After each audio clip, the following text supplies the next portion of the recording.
เผยแพร่เป็นธรรมทานสัพพะทานังธรรมทานังชินาติการให้ธรรมะ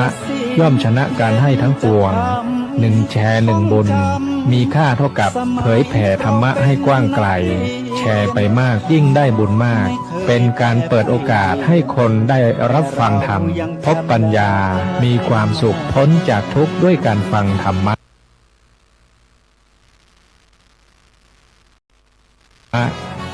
มาทวงคำมันหมู่บ้านศีลห้าถือเป็นพันธะศีลธรรมนำสุขทุกสมัย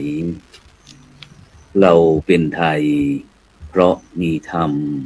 ประจำชาติหากไร้ศีลสิ้นธรรมต่ำอำนาจประเทศชาติจะอยู่ได้อย่างไรกันขอกล่าวธรรมสวัสดีกับบรรดาท่านผู้ฟังแล้วก็ท่านผู้ชมทุกท่านที่กำลังติดตามรายการสังฆพัฒนาเพื่อประชาชนบทบาทพระสงฆ์ในยุค New Normal ทางช่องธรรมะเป็นทีมทีวีออนไลน์กลุ่มพระสงฆ์อุบาสกอุบาสิการ่วมกันเผยแผ่ธรรมะออนไลน์ไลฟ์สดทาง Facebook ทาง YouTube ทางสถานีวิทยุเครือข่ายคลื่นสีขาวชาวประชา8จังหวัดภาคเหนือ FM 104.50 เมกะเฮิรตซ์วัดฝ่ายหินจังหวัดเชียงใหม่ Facebook พระครูอภิวัฒนวิกรมรองเจ้าคณะอำเภอดอยหล่อวัดปากทางเจริญ Facebook พระครูโสพลปริยัติ Facebook สหายธรรมหลวงปู่เขียวจากวัดพุทธภาวนาเวสเตอร์โรสจากประเทศสวีเดน Facebook IDTO ทำเป็นทีมสากลYouTube วัดหลวงจอมคำเขมรัตน์นครเชียงตุงYouTube IDTO ทำเป็นทีมสากลพร้อมทั้งภาคีเครือข่ายทุกช่องทางนะที่ได้ติดตามซึ่งในค่ำคืนนี้ก็กับผมอัตมาภาพพระครูโสพลปริยัติเลขาคณะกรรมการโครงการหมู่บ้านรักษาศีล5อ้นเหนือวัดประสิงห์วรมหาวิหารก็ได้นำรายการสังฆพัฒนาเพื่อประชาชนบทบาทพระสงฆ์ในยุค New Normal มาพบกับบรรดาท่านผู้ฟังท่านผู้ชมซึ่งต้องกราบขอบพระคุณท่านอาจารย์เจ้าคุณพระวิสุทธิวัชราภรณ์ครูบาขาวประธานมูลนิธิ1016เพื่อการกุศลมูลนิธิโพธิยาลัยโครงการวัดประชารัฐสร้างสุขหมู่บ้านรักษาศีล5พร้อมทั้งคณะสงฆ์จังหวัดเชียงใหม่ฝ่ายเผยแผ่โดยพระเดชพระคุณหลวงพ่อพระเทพสิงหวราจารย์ดร.มหาวิทยาลัยมหาจุฬาลงกรณราชวิทยาลัยเขตเชียงใหม่พร้อมทั้งศูนย์ไกล่เกลี่ยข้อวิพาทภาคประชาชนคณะสงฆ์จังหวัดเชียงใหม่ซึ่งบรรดาท่านผู้ฟังผู้ชมก็สามารถที่จะกดติดตามกดไลค์กดแชร์เพื่อเป็นธรรมทานยิ่งแชร์มากก็ได้บุญมากแชร์น้อยก็ได้บุญน้อยไม่แชร์ก็ไม่ได้บุญหรือว่าจะร่วมให้กำลังใจหรือว่าสอบถามคุยสนทนากับผู้ร่วมรายการของเราก็ส่งข้อความมาทางอินบ็อกซ์หรือว่าจะโทรศัพท์เข้ามาก็ได้เพื่อที่จะสนทนาเพราะว่าของเรามีทั้งภาพทั้งเสียงฉะนั้นก็ต้องขอบคุณอนุโมทนากับบรรดาท่านผู้ฟังท่านผู้ชมทุกท่านซึ่งก็เป็นประจำทุกคืนวันศุกร์เราก็จะได้รับความเมตตาจากคณะครูบาอาจารย์เจ้าคณะสังฆาธิการพระสงฆ์นักพัฒนาท้าวพร้อมทั้งภาคีเครือข่ายหน่วยงานทั้งภาครัฐภาคเอกชนต่างๆก็มีเรื่องอะไรที่สนใจเราก็จะมาคุยสนทนากันอย่างเช่นวันนี้ก็เช่นเดียวกันวันนี้เราก็ตั้งหัวข้อบอกว่าสิทธิมนุษยชนยุคใหม่จะอย่างไรดีซึ่งฉะนั้นวันนี้เรามีคณะครูบาอาจารย์มาร่วมสนทนากันเพื่อที่จะเสริมเติมเต็มเกี่ยวกับเรื่องเสริมความรู้ผู้คุณธรรมที่เราไปพบกับผู้ร่วมรายการเราท่านแรกไปที่ท่านพระอาจารย์ดร.วิสิทธิทิตวิสิทโธจากมหาวิทยาลัยมหาจุฬาลงกรณราชวิทยาลัยเขตเชียงใหม่นมัสการครับอาจารย์ดร.ครับผมครับถวายความเคารพท่านอาจารย์พระครูโสพลปริยัติแล้วก็เจริญพรผู้ร่วมรายการอีก2ท่านก็คือคุณอาทิตย์นะครับแล้วก็คุณพ่อสว่าง เดินพรผู้ฟังรายการหรือผู้ชมรายการทีวีออนไลน์ในวันนี้ทุกท่านครับครับสาธุครับไปที่ท่านที่สองเลยครับไปที่คุณพ่อสว่างแก้วกันทานะครับผู้อำนวยการมูลนิธิผู้สูงอายุนะครับอำเภอเมืองเจริญพร ครับสวัสดีครับสวัสดีครับนมัสการพระคุณเจ้าทั้งสองรูปครับสาธุสาธุไปที่ท่านที่สามก็แล้วกันไปที่อาจารย์อาทิตย์ล่มพนาธรรมนักวิชาการสิทธิมนุษยชนชำนาญการสำนักงานคณะกรรมการสิทธิมนุษยชนแห่งชาติพื้นที่ภาคเหนือขอเจริญพ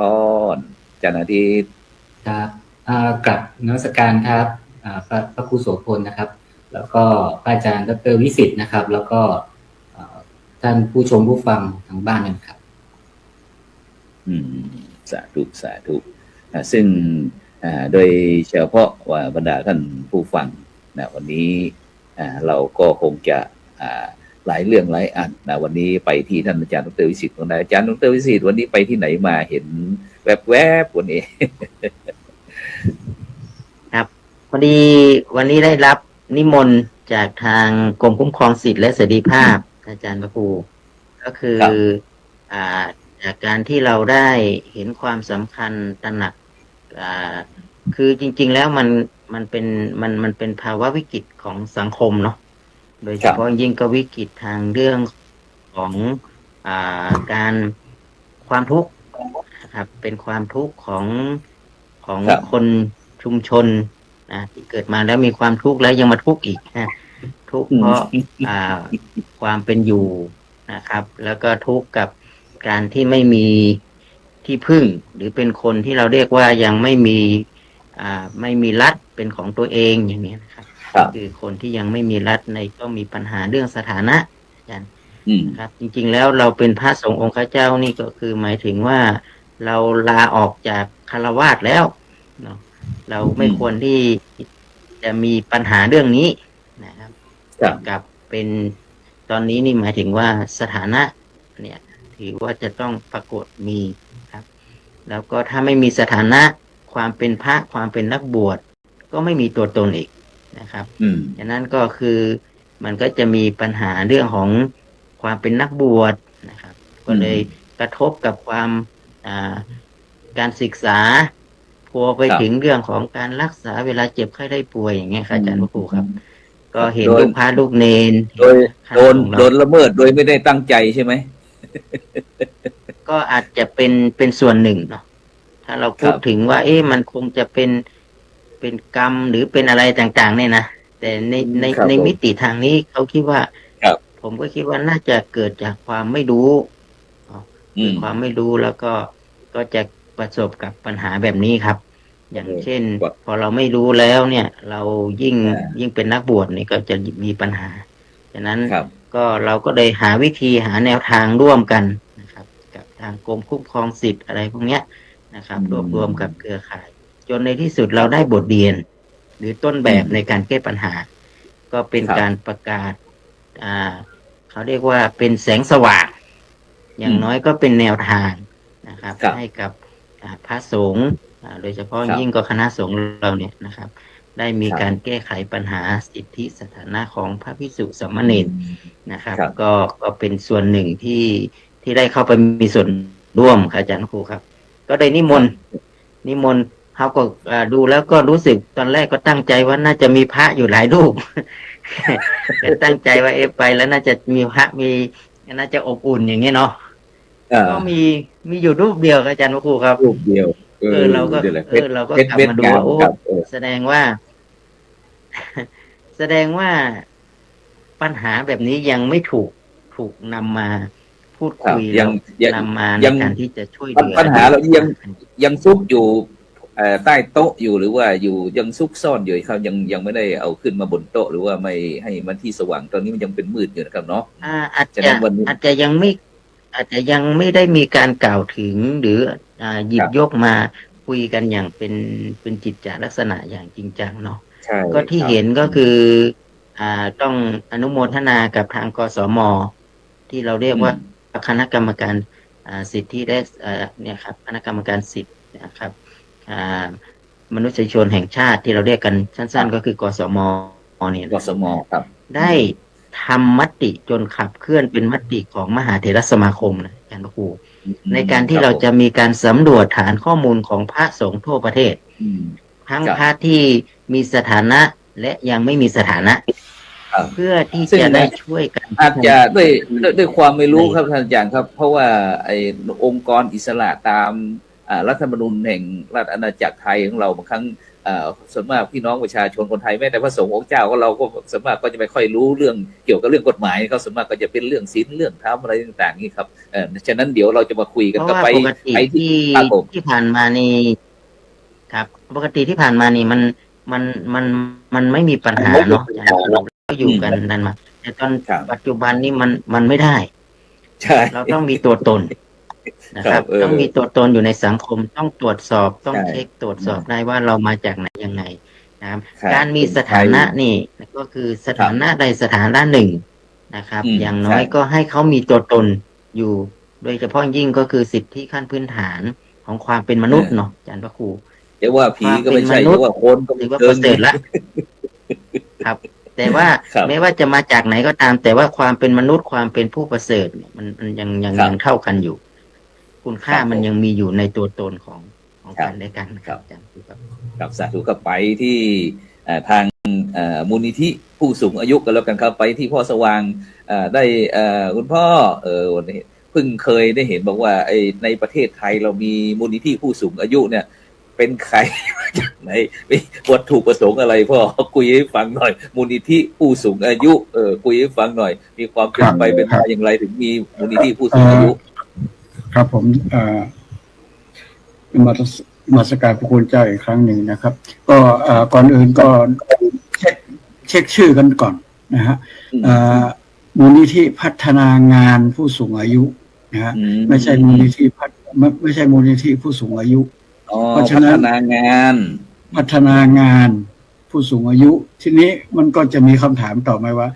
เอาผู้สูงอายุไปทำงานหรือไงซึ่งก็อาจจะถูกหนึ่งในร้อยหมายความว่าซีกหนึ่งนะฮะพัฒนางานในที่นี้หมายความว่ากระบวนการในการพัฒนาคุณภาพชีวิตของผู้สูงอายุรวมทั้ง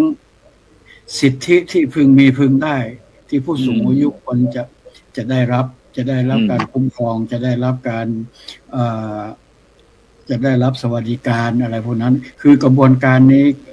งานในลักษณะนี้คือเป็นงานนโยบายงานพัฒนากระบวนการในการดูแลผู้สูงอายุนะครับมันก็คือเขาเรียกว่าอะไรมันไม่ใช่งานที่จะต้องไปทำงานลงแรงลงเนี่ยแต่มันเป็นระบบพัฒนาระบบการดูแลครับนี้วัตถุประสงค์ในการตั้งมูลนิธินี้ขึ้นมาก็เพื่อพัฒนาคุณภาพชีวิตของผู้สูงอายุนะครับโดยเฉพาะยิ่งผู้สูงอายุที่ด้อยโอกาสหรือว่าผู้สูงอายุที่ว่าด้อยโอกาสคือว่าขาดโอกาสบางสิ่งบางเรื่องโดยเฉพาะอย่างยิ่งเป็นสิทธิต่างๆนะครับผู้สูงอายุที่ต้องการความช่วยเหลืออะไรพวกนี้นะครับก็มีต้นแบบอยู่ที่จังหวัดเชียงใหม่นะครับเจริญพรครับทีนี้เราก็มียุทธศาสตร์อยู่4ประการในการทำงานด้านนี้ก็คือยุทธศาสตร์ที่1ก็คือพัฒนาองค์กรที่ทำงานด้านผู้สูงอายุรวมทั้งตัวเองด้วยนะครับพัฒนาผู้สูงตัวผู้สูงอายุเองด้วยอันนี้คือเป็นการเรื่องของการพัฒนากลไกในการทำงานด้านผู้สูงอายุและในเรื่องที่2ยุทธศาสตร์ของมูลนิธิก็คือว่าเราต้องการเป็นแหล่งเรียนรู้ทางสังคมทางทุกทางที่เกี่ยวข้องกับผู้สูงอายุเช่นปัจจุบันนี้เราถึงจุดนั้นแล้วก็คือว่ามีนักศึกษามาฝึกงานมีอินเทิร์นจากต่างประเทศนะครับมาศึกษาเรียนรู้กระบวนการทำงานในชุมชนว่าเราทำอย่างไรนะครับก็มหาวิทยาลัยต่างๆในภาคเหนือส่วนใหญ่แล้วจะเป็นภาคเหนือรวมตั้งแต่พิษณุโลกขึ้นมาก็จะส่งนักศึกษาเข้ามาฝึกงานกับเราอันนั้นยุทธศาสตร์ที่2ยุทธศาสตร์ที่3อันนี้เหมือนกับคุยกันเมื่อคืนตอนนี้คือทำงานเป็นเน็ตเวิร์กเป็นเครือข่าย เจริญพร เราไม่ได้ถือว่าข้ามาคนเดียวเก่งคนเดียวไม่ใช่ครับ อย่างกสมนี้มูลนิธิก็ไปจดแจ้งเป็น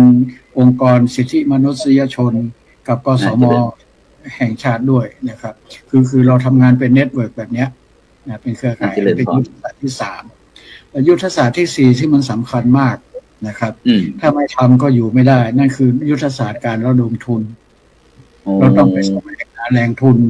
เพื่อมาทำงานเพื่อพัฒนาคุณภาพชีวิตของผู้สูงอายุเนี่ย4ประเด็นหลักเนี่ยทิ้งไม่ได้เลยครับในการก็ก่อตั้งมาเมื่อปี2542หรือว่า1999ซึ่งปีนั้นเป็นปีผู้สูงอายุสากลที่ประกาศโดยองค์กรสหประชาชาติครับอันนี้ก็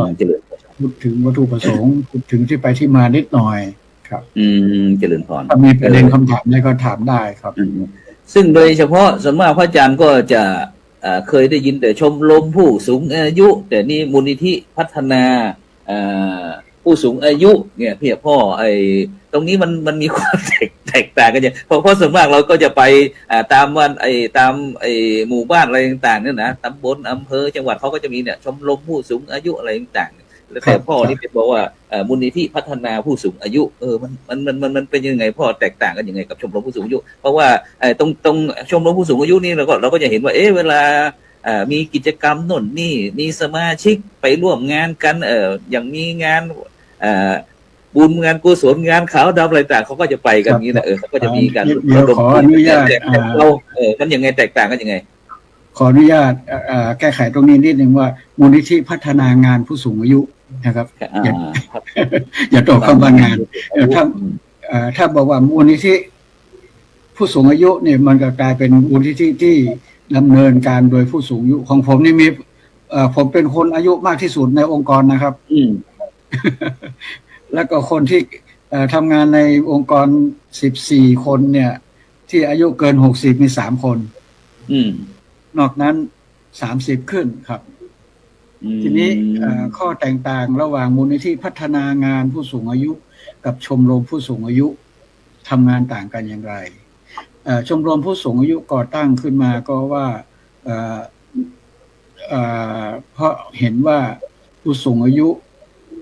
ควรจะมีการรวมกลุ่มกันการทำกิจกรรมเพื่อไม่ให้เหงาไม่ให้จุกเจ้าจุกอยู่ที่บ้านคนเดียวพยายามออกเข้าสู่สังคมอย่างเงี้ยนะครับก็อันนั้นเขาก็ทำดีนะทำกิจกรรมแต่ว่ามูลนิธิไม่ได้ทำแบบนั้นเพราะว่าเราไม่ได้ทำร่วมกับตัวบุคคลนะฮะแต่เราไปพัฒนากระบวนการงานแต่ในนามองค์กรพัฒนาการบริหารครับทีนี้เราก็จะเว้นปัจเจกเว้นบุคคลไม่ได้เราก็ทำงานกับชมรมผู้สูงอายุด้วยบางพื้นที่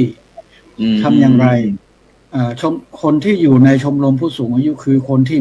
มีพลังมีกำลังทางความคิดมีเขาเรียกว่าสุขภาพดีแข็งแรง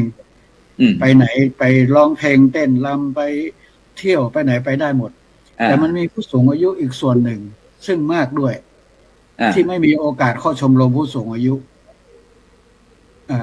ทำไมเขาไม่มีโอกาสเขาไม่มีสิทธิหรือว่าอะไรเขาไม่มีโอกาสเพราะสุขภาพไม่ดีเพราะยากจนเพราะไม่มีคนดูแลอะไรพวกเนี้ย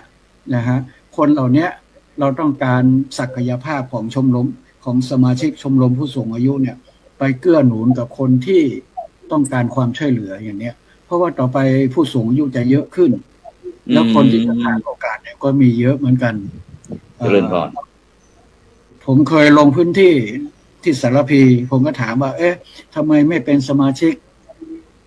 ชมรมผู้สูงอายุทั้งที่มีทุกหมู่บ้านเขาบอกว่าถ้าไม่ไปก็ไม่ได้กินเพราะว่าเขาไปรับจ้างลกหอมพ่อง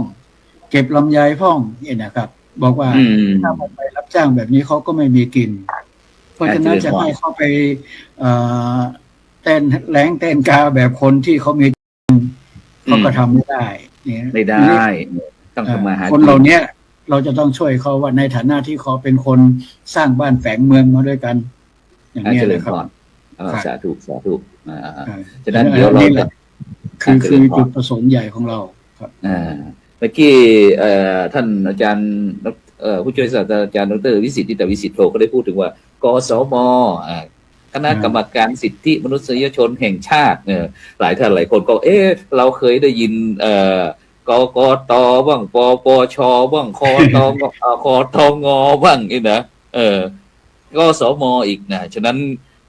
หน่วยงานเหล่านี้บรรดาท่านผู้ฟังนะวันนี้เราก็จะมาคุยกันก็เกี่ยวกับเรื่องสิทธิของตามรัฐธรรมนูญแห่งราชอาณาจักรไทยของเรานะซึ่งหน่วยงานเหล่านี้เป็นองค์กรอิสระนะซึ่งก็มีด้วยกันประมาณสัก5องค์กรหลักๆเนาะประมาณ5องค์กรหลักๆตั้งแต่คณะกรรมการเลือกตั้งที่เรากกตที่เราเคยได้ยินนะแล้วก็อะไรอีกผู้ตรวจการแผ่นดินแล้วก็คณะกรรมการป้องกันปราบปรามทุจริตแห่งชาติปปชแล้วก็คณะกรรมการอะไรคตงคณะกรรมการตรวจเงินแผ่นดินแล้วก็คณะกรรมการสิทธิมนุษยชนแห่งชาติหรือว่ากสมนะซึ่งองค์กรเหล่านี้ก็มีสถานะพิเศษในการที่จะปฏิบัติภารกิจของรัฐอย่างอิสระนะปลอดจากการแทรกแซงขององค์กรอื่นหรือว่าสถาบันการเมืองใดๆเพื่อให้ใช้อำนาจรัฐเป็นไปโดยชอบด้วยรัฐธรรมนูญและกฎหมายนะฉะนั้นก็วันนี้เราก็ได้เชิญกสมจะเป็นอะไรเดี๋ยวเราจะไปพบกับท่านอาจารย์อาทิตย์ล่มพนาธรรมเจริญพรอาจารย์อาทิตย์ครับครับอาจารย์ครับอย่างที่พระอาจารย์พูดนะครับก็คือหลายๆท่านหลายๆส่วนหลายๆภาคีเนี่ยก็ยังไม่ค่อยรู้จักกสมเนาะครับแล้วก็จากการลงพื้นที่เองเนี่ยก็บทบาทหน้าที่อำนาจกสมเองเนี่ยหลายส่วนก็ยังสงสัยแล้วก็ยังถามมาเรื่อยๆเนาะว่ากสมเนี่ยช่วยอะไรได้บ้างครับทั้งที่จริงๆเกี่ยวข้องกับทุกคนเนาะตั้งแต่เกิดจนตายครับว่ามันพอมันเกี่ยวกับคนเนี่ยกสมก็จะเข้าไปเกี่ยวข้องเสมอครับทีเนี้ยในช่วงแรกเนี่ยจะขออนุญาตแนะนำในส่วนของบอร์ดใหญ่ครับในส่วนของคณะกรรมการสิทธิมนุษยชนแห่งชาติก่อนแล้วก็ส่วนตัวผมเนี่ยก็จะเป็นเจ้าหน้าที่ที่มาประจำที่ศูนย์วิภาคที่เชียงใหม่ครับก็เดี๋ยวอาจารย์ครับอีกครั้งส่วนกรรมการสิทธิ์เนี่ยถ้าชื่อเต็มเนาะชื่อเต็มก็คือคณะกรรมการสิทธิมนุษยชนแห่งชาติตัวย่อก็คือกสมนะครับเพราะว่าชื่อมันยาวครับอาจารย์ครับแต่บางทีเรียกยาวไปก็เลยเรียกเป็นตัวย่อเป็นกไก่สเสือมม้านะครับเจริญพรกสมเนาะกสมเนี่ยเป็นคณะกรรมการเนาะมีทั้งหมด7ท่านนะครับแล้วก็มีระยะเวลาในการดำรงตำแหน่ง7 ปีนะครับมาจากชุดปัจจุบันเนี่ยเป็นชุดที่4ละเป็นชุดที่4แล้วก็มีการคัดเลือกเข้ามาตั้งแต่ปี2564ครับปัจจุบันก็เราสัก4 ปีเหลือเวลาทำงานอีกสักประมาณ3 ปีนะครับเนี่ยชุดปัจจุบันชุดที่4เนี่ยก็ตัวบอร์ดใหญ่เนี่ยเป็นหนึ่งในองค์กรอิสระตามรัฐธรรมนูญตามที่พระอาจารย์เนี่ยได้กล่าวไปเมื่อสักครู่นี้แล้วแหละก็จะมีอยู่5องค์กรครับจริงๆตั้งอยู่ที่ศูนย์ราชการพัฒนาอาคารดีเนี่ยทั้งหมด3องค์กรด้วยกันนะครับคณะกรรมการสิทธิมนุษยชนแห่งชาติหรือกสมก็จะเป็นหน่วยหนึ่งอีกหน่วยที่ตั้งอยู่ที่ศูนย์ราชการแจ้งวัฒนาอาคารดีเหมือนกันก็คือในส่วนของผู้ตรวจการแผ่นดินเนาะแล้วก็หน่วยถัดมาที่กกตครับคณะกรรมการการเลือกตั้งก็เป็นรูปแบบกกตเป็นรูปแบบขององค์คณะเหมือนกันเนาะเป็นคณะกรรมการแต่ว่าถ้าในส่วนของผู้ตรวจการแผ่นดินเนี่ยจะเป็นท่านไปมีอยู่3ท่านครับแล้วก็จะมีหน่วยงานที่เป็นองค์กรอิสระเช่นเดียวกันก็คือในส่วนของปปชครับอันนี้เราอาจจะรับทราบกันเนาะตามสื่อต่างๆคณะกรรมการป้องกันและปราบปรามการทุจริตแห่งชาติก็อีกหน่วยสุดท้ายเนี่ยที่เป็นองค์กรอิสระเหมือนกันก็คือคตงครับคณะกรรมการตรวจเงินแผ่นดินตัวบอร์ดเนี่ยตัวบอร์ดใหญ่เขาเรียกว่าเป็นองค์กรอิสระตามรัฐธรรมนูญเนาะของปี60 5 องค์กรแต่ว่าแต่ละองค์กรเองเนี่ยก็จะมีในส่วนของหน่วยธุรการนะครับที่เรียกว่าเป็นสำนักมาซัพพอร์ตมาสนับสนุนมาดำเนินงานให้แก่ทางบอร์ดท่านนะครับในส่วนของกรรมการสิทธิ์เองเนี่ยเรามีสำนักงานคณะกรรมการสิทธิมนุษยชนแห่งชาติเนาะเรียกย่อๆว่าสำนักงานกสมอันนี้เป็นสำนักงานใหญ่ตั้งอยู่ที่กรุงเทพนะครับตั้งมาตั้งแต่ปีสักตัวพรบเนี่ยเป็นพรบปี42นะครับ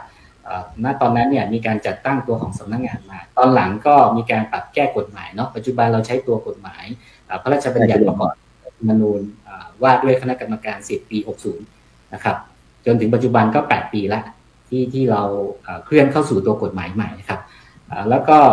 แต่เดิมเนี่ยมีเฉพาะส่วนกลางนะครับแต่ว่าการทำงานของกรรมการสิทธิ์เนี่ยท่านมีภารกิจหลักๆอยู่3ส่วนหรือ3เสาหลักนะครับเสาหลักด้วยกันก็คือเสาหลักของการคุ้มครองนะครับเสาที่2ก็จะเป็นเสาหลักของงานส่งเสริมนะครับเสาที่3เป็นเสางานของการเฝ้าระวังติดตามสถานการณ์สิทธิ์นะครับทั้ง3เสาหลักเนี้ยก็จะทำงานควบคู่กันไปเนาะทีเนี้ยภารกิจของกสม.เองเนี่ยเขาดูทั้งประเทศนะครับพระอาจารย์ที่ผ่านมาเนี่ยข้อจำกัดพอสมควรนะครับในการทำงานไม่ว่าจะเป็นในเสาไหนก็ตามเนาะในเสาของงานคุ้มครองเดี๋ยวถ้ามีเวลาก็อาจจะขออนุญาตขยายในรายละเอียดแล้วกันนะครับว่าในเสาคุ้มครองเนี่ยเกี่ยวข้องกับชาวบ้านยังไงเกี่ยวข้องกับเครือข่ายยังไงท่านจะมาใช้บริการในส่วนของเสาคุ้มครองยังไงท่านจะส่วนร่วมกับกรรมการสิทธิ์ในการขับเคลื่อนเรื่องสิทธิ์เนี่ยในเสาของงานส่งเสริมงานเฝ้าระวังอย่างไรเนี่ยครับก็เดี๋ยวอาจจะให้ข้อมูลตอนอีกสักถูกครับแต่ว่าในส่วนของส่วนกลางเองเนี่ยพอทำงานไปก็พบว่ามันมีข้อจำกัดเรื่องระยะทางกับการติดต่อสื่อสารเจริญพรว่าใช่ครับหลายๆเคสเนี่ยเราจำเป็นต้องดูพื้นที่หลายๆเคสมันมีความเร่งด่วนแต่ว่าด้วยข้อจำกัดที่อยู่ส่วนกลางเนี่ยมันก็ทำให้เราไม่สามารถที่จะตอบสนองเนาะต่อตัวเหตุการณ์ต่อตัวสถานการณ์หรือการจะลงไปดูพื้นที่ลงไปร่วมเครือข่ายเนี่ยเป็นข้อจำกัดอย่างยิ่งนะครับทั้งที่เรื่องสิ่งมวลชนเนี่ยขับเคลื่อนด้วยตัวของกสม.เองมันทำไม่ได้ครับอาจารย์เพราะว่าเรามีเจ้าหน้าที่เราสัก300ท่านมีกรรมการอยู่7ท่านนะครับแต่ดูงานทั่วประเทศมี300แต่ดูทั่วประเทศถูกต้องครับอาจารย์ดูตั้งแต่คนเกิดจนตายครับถ้าสถานะความเป็นคนเกิดขึ้นมาเนี่ยเกี่ยวข้องกับเรื่องสิทธิ์และดูทุกมิติอาจารย์ดูทั้งเรื่องของพลเมืองดูทั้งในเรื่องของการเมืองดูทั้งด้านเศรษฐกิจสังคมวัฒนธรรมคือดูทุกอย่างเลยนะครับที่เป็นประเด็นสิทธิ์ฉะนั้นศูนย์กลางนี่รวมอยู่ที่กรุงเทพเลยสมมุติว่าถ้าการเดินทางอย่างภาคเหนือภาคใต้ภาคกลางเนี่ยมันก็ลำบากที่อาจารย์อาทิตย์ฉะนั้นทางกสม.เขามีนโยบายไหมที่ว่าจะกระจายไปตั้งสาขาหรือว่าหน่วยงานอะไรต่างๆตามภูมิภาคเนี่ยมีไหมครับก็อย่างที่ทางพระอาจารย์สอบถามครับก็คือพอมันมีข้อจำกัดแบบนี้เนี่ยทางกรรมการสิทธิ์จริงๆท่านก็ได้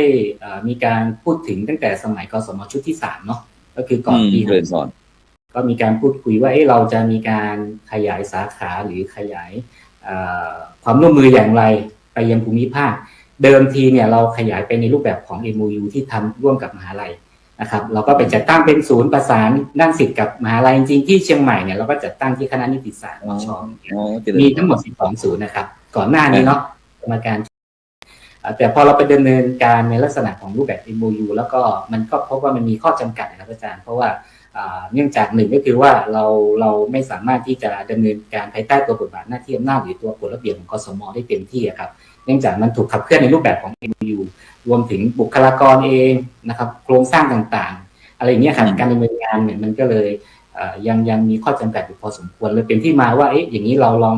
มาดูแนวทางในการขยายเป็นลักษณะของตัวสำนักงานภูมิภาคไหมก็มีการพูดคุยมีการคิดมาตั้งแต่ชุด3นะครับพอชุด4เนี่ยก็มีการขยับเข้าไปที่สาขาแรกอยู่ที่ทางภาคใต้นะครับสาเหตุที่ไปที่ภาคใต้เพราะว่ามันช่วงนั้นมันมีเหตุการณ์เกี่ยวกับความไม่สงบนะอาจารย์ที่ศาลจังหวัดภาคใต้เนี่ยก็เลยมีการไปตั้งอยู่ที่สงขลาครับแถวหาดใหญ่ครับเป็นที่แรกก็จัดตั้งไปเป็นที่แรกแล้วก็ถัดมาก็แห่งที่2ก็ไปจัดตั้งที่ภาคตะวันออกเฉียงเหนือนะครับอยู่ที่ขอนแก่นเนาะก็ไปดูที่ภาคขอนแก่นที่เชียงใหม่เนี่ยก็เพิ่งมาเมื่อช่วงเดือนกรกฎาคมครับอาจารย์ถ้านับถึงตอนนี้นะ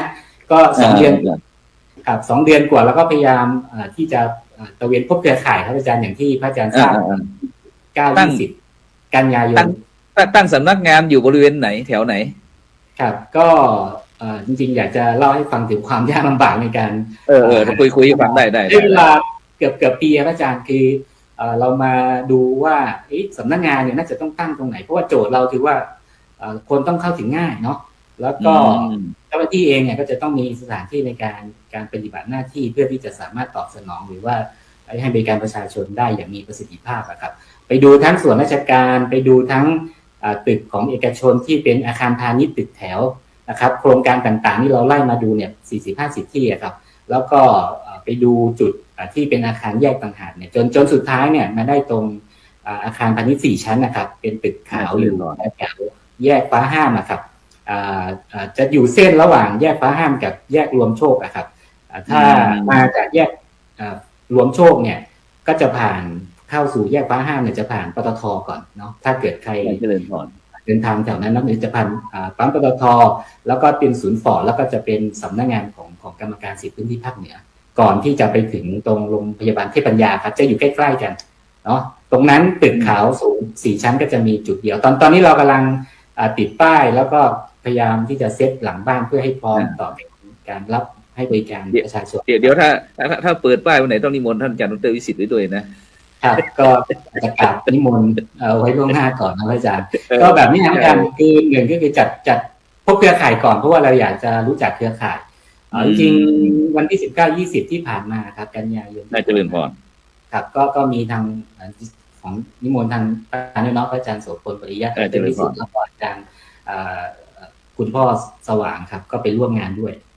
มีหลายเครือข่ายครับวันนั้นเราเชิญประเด็นเรื่องสถานะบุคคลเรื่องสัญชาติเนาะเป็นประเด็นหลักในพื้นที่เลยครับอาจารย์คือทางเหนือเนี่ยผมเข้าใจว่าที่จากการทำงานที่ผ่านมาเนี่ยประเด็นหลักๆที่เราเจอจะเป็นมิติเรื่องสถานะบุคคลได้มีโอกาสได้รู้จักพระอาจารย์วิสิทธิ์ตั้งแต่ช่วงปลายปี64เนาะตอนนั้นมีการซูมกันนะครับพูดคุยว่าเราจะขับเคลื่อนกับเครือข่ายอย่างไรเป็นนโยบายสำคัญของกรรมการสิทธิ์ที่4ครับท่านเข้ามาเนี่ยท่านก็ให้นโยบายสำคัญเกี่ยวกับเรื่องที่เกี่ยวกับชาวบ้านเนาะก็คือเรื่องของการช่วยเหลือคุ้มครองชาวบ้านให้มีความเขาเรียกว่าทันต่อสถานการณ์ครับด้วยความเร่งด่วนแล้วก็อีกประเด็นก็คือเราจะทำอย่างไรเพื่อที่จะสามารถทำงานกับเครือข่ายร่วมกันแก้ไขปัญหาเนาะทั้งด้านคุ้มครองส่งเสริมเฝ้าระวังเนี่ยตอนนั้นทีมแรกที่ได้มีการประสานกันก็จะเป็นในส่วนของพี่หลวงอาจารย์สุมิตรนะครับแล้วก็ในส่วนของอาจารย์วิสิทธิ์เองเนี่ยก็มาคุยกันแล้วก็เซตจนได้รูปแบบของคลินิกสิทธิมนุษยชนนะครับอันนี้ต้องกราบขอบพระคุณพระอาจารย์วิสิทธิ์นะครับเป็นอย่างสูงด้วยครับเพราะว่าณตอนนั้นเราก็มองไม่เห็นภาพนะครับว่าแล้วจะร่วมกันทำงานกับเครือข่ายแบบไหน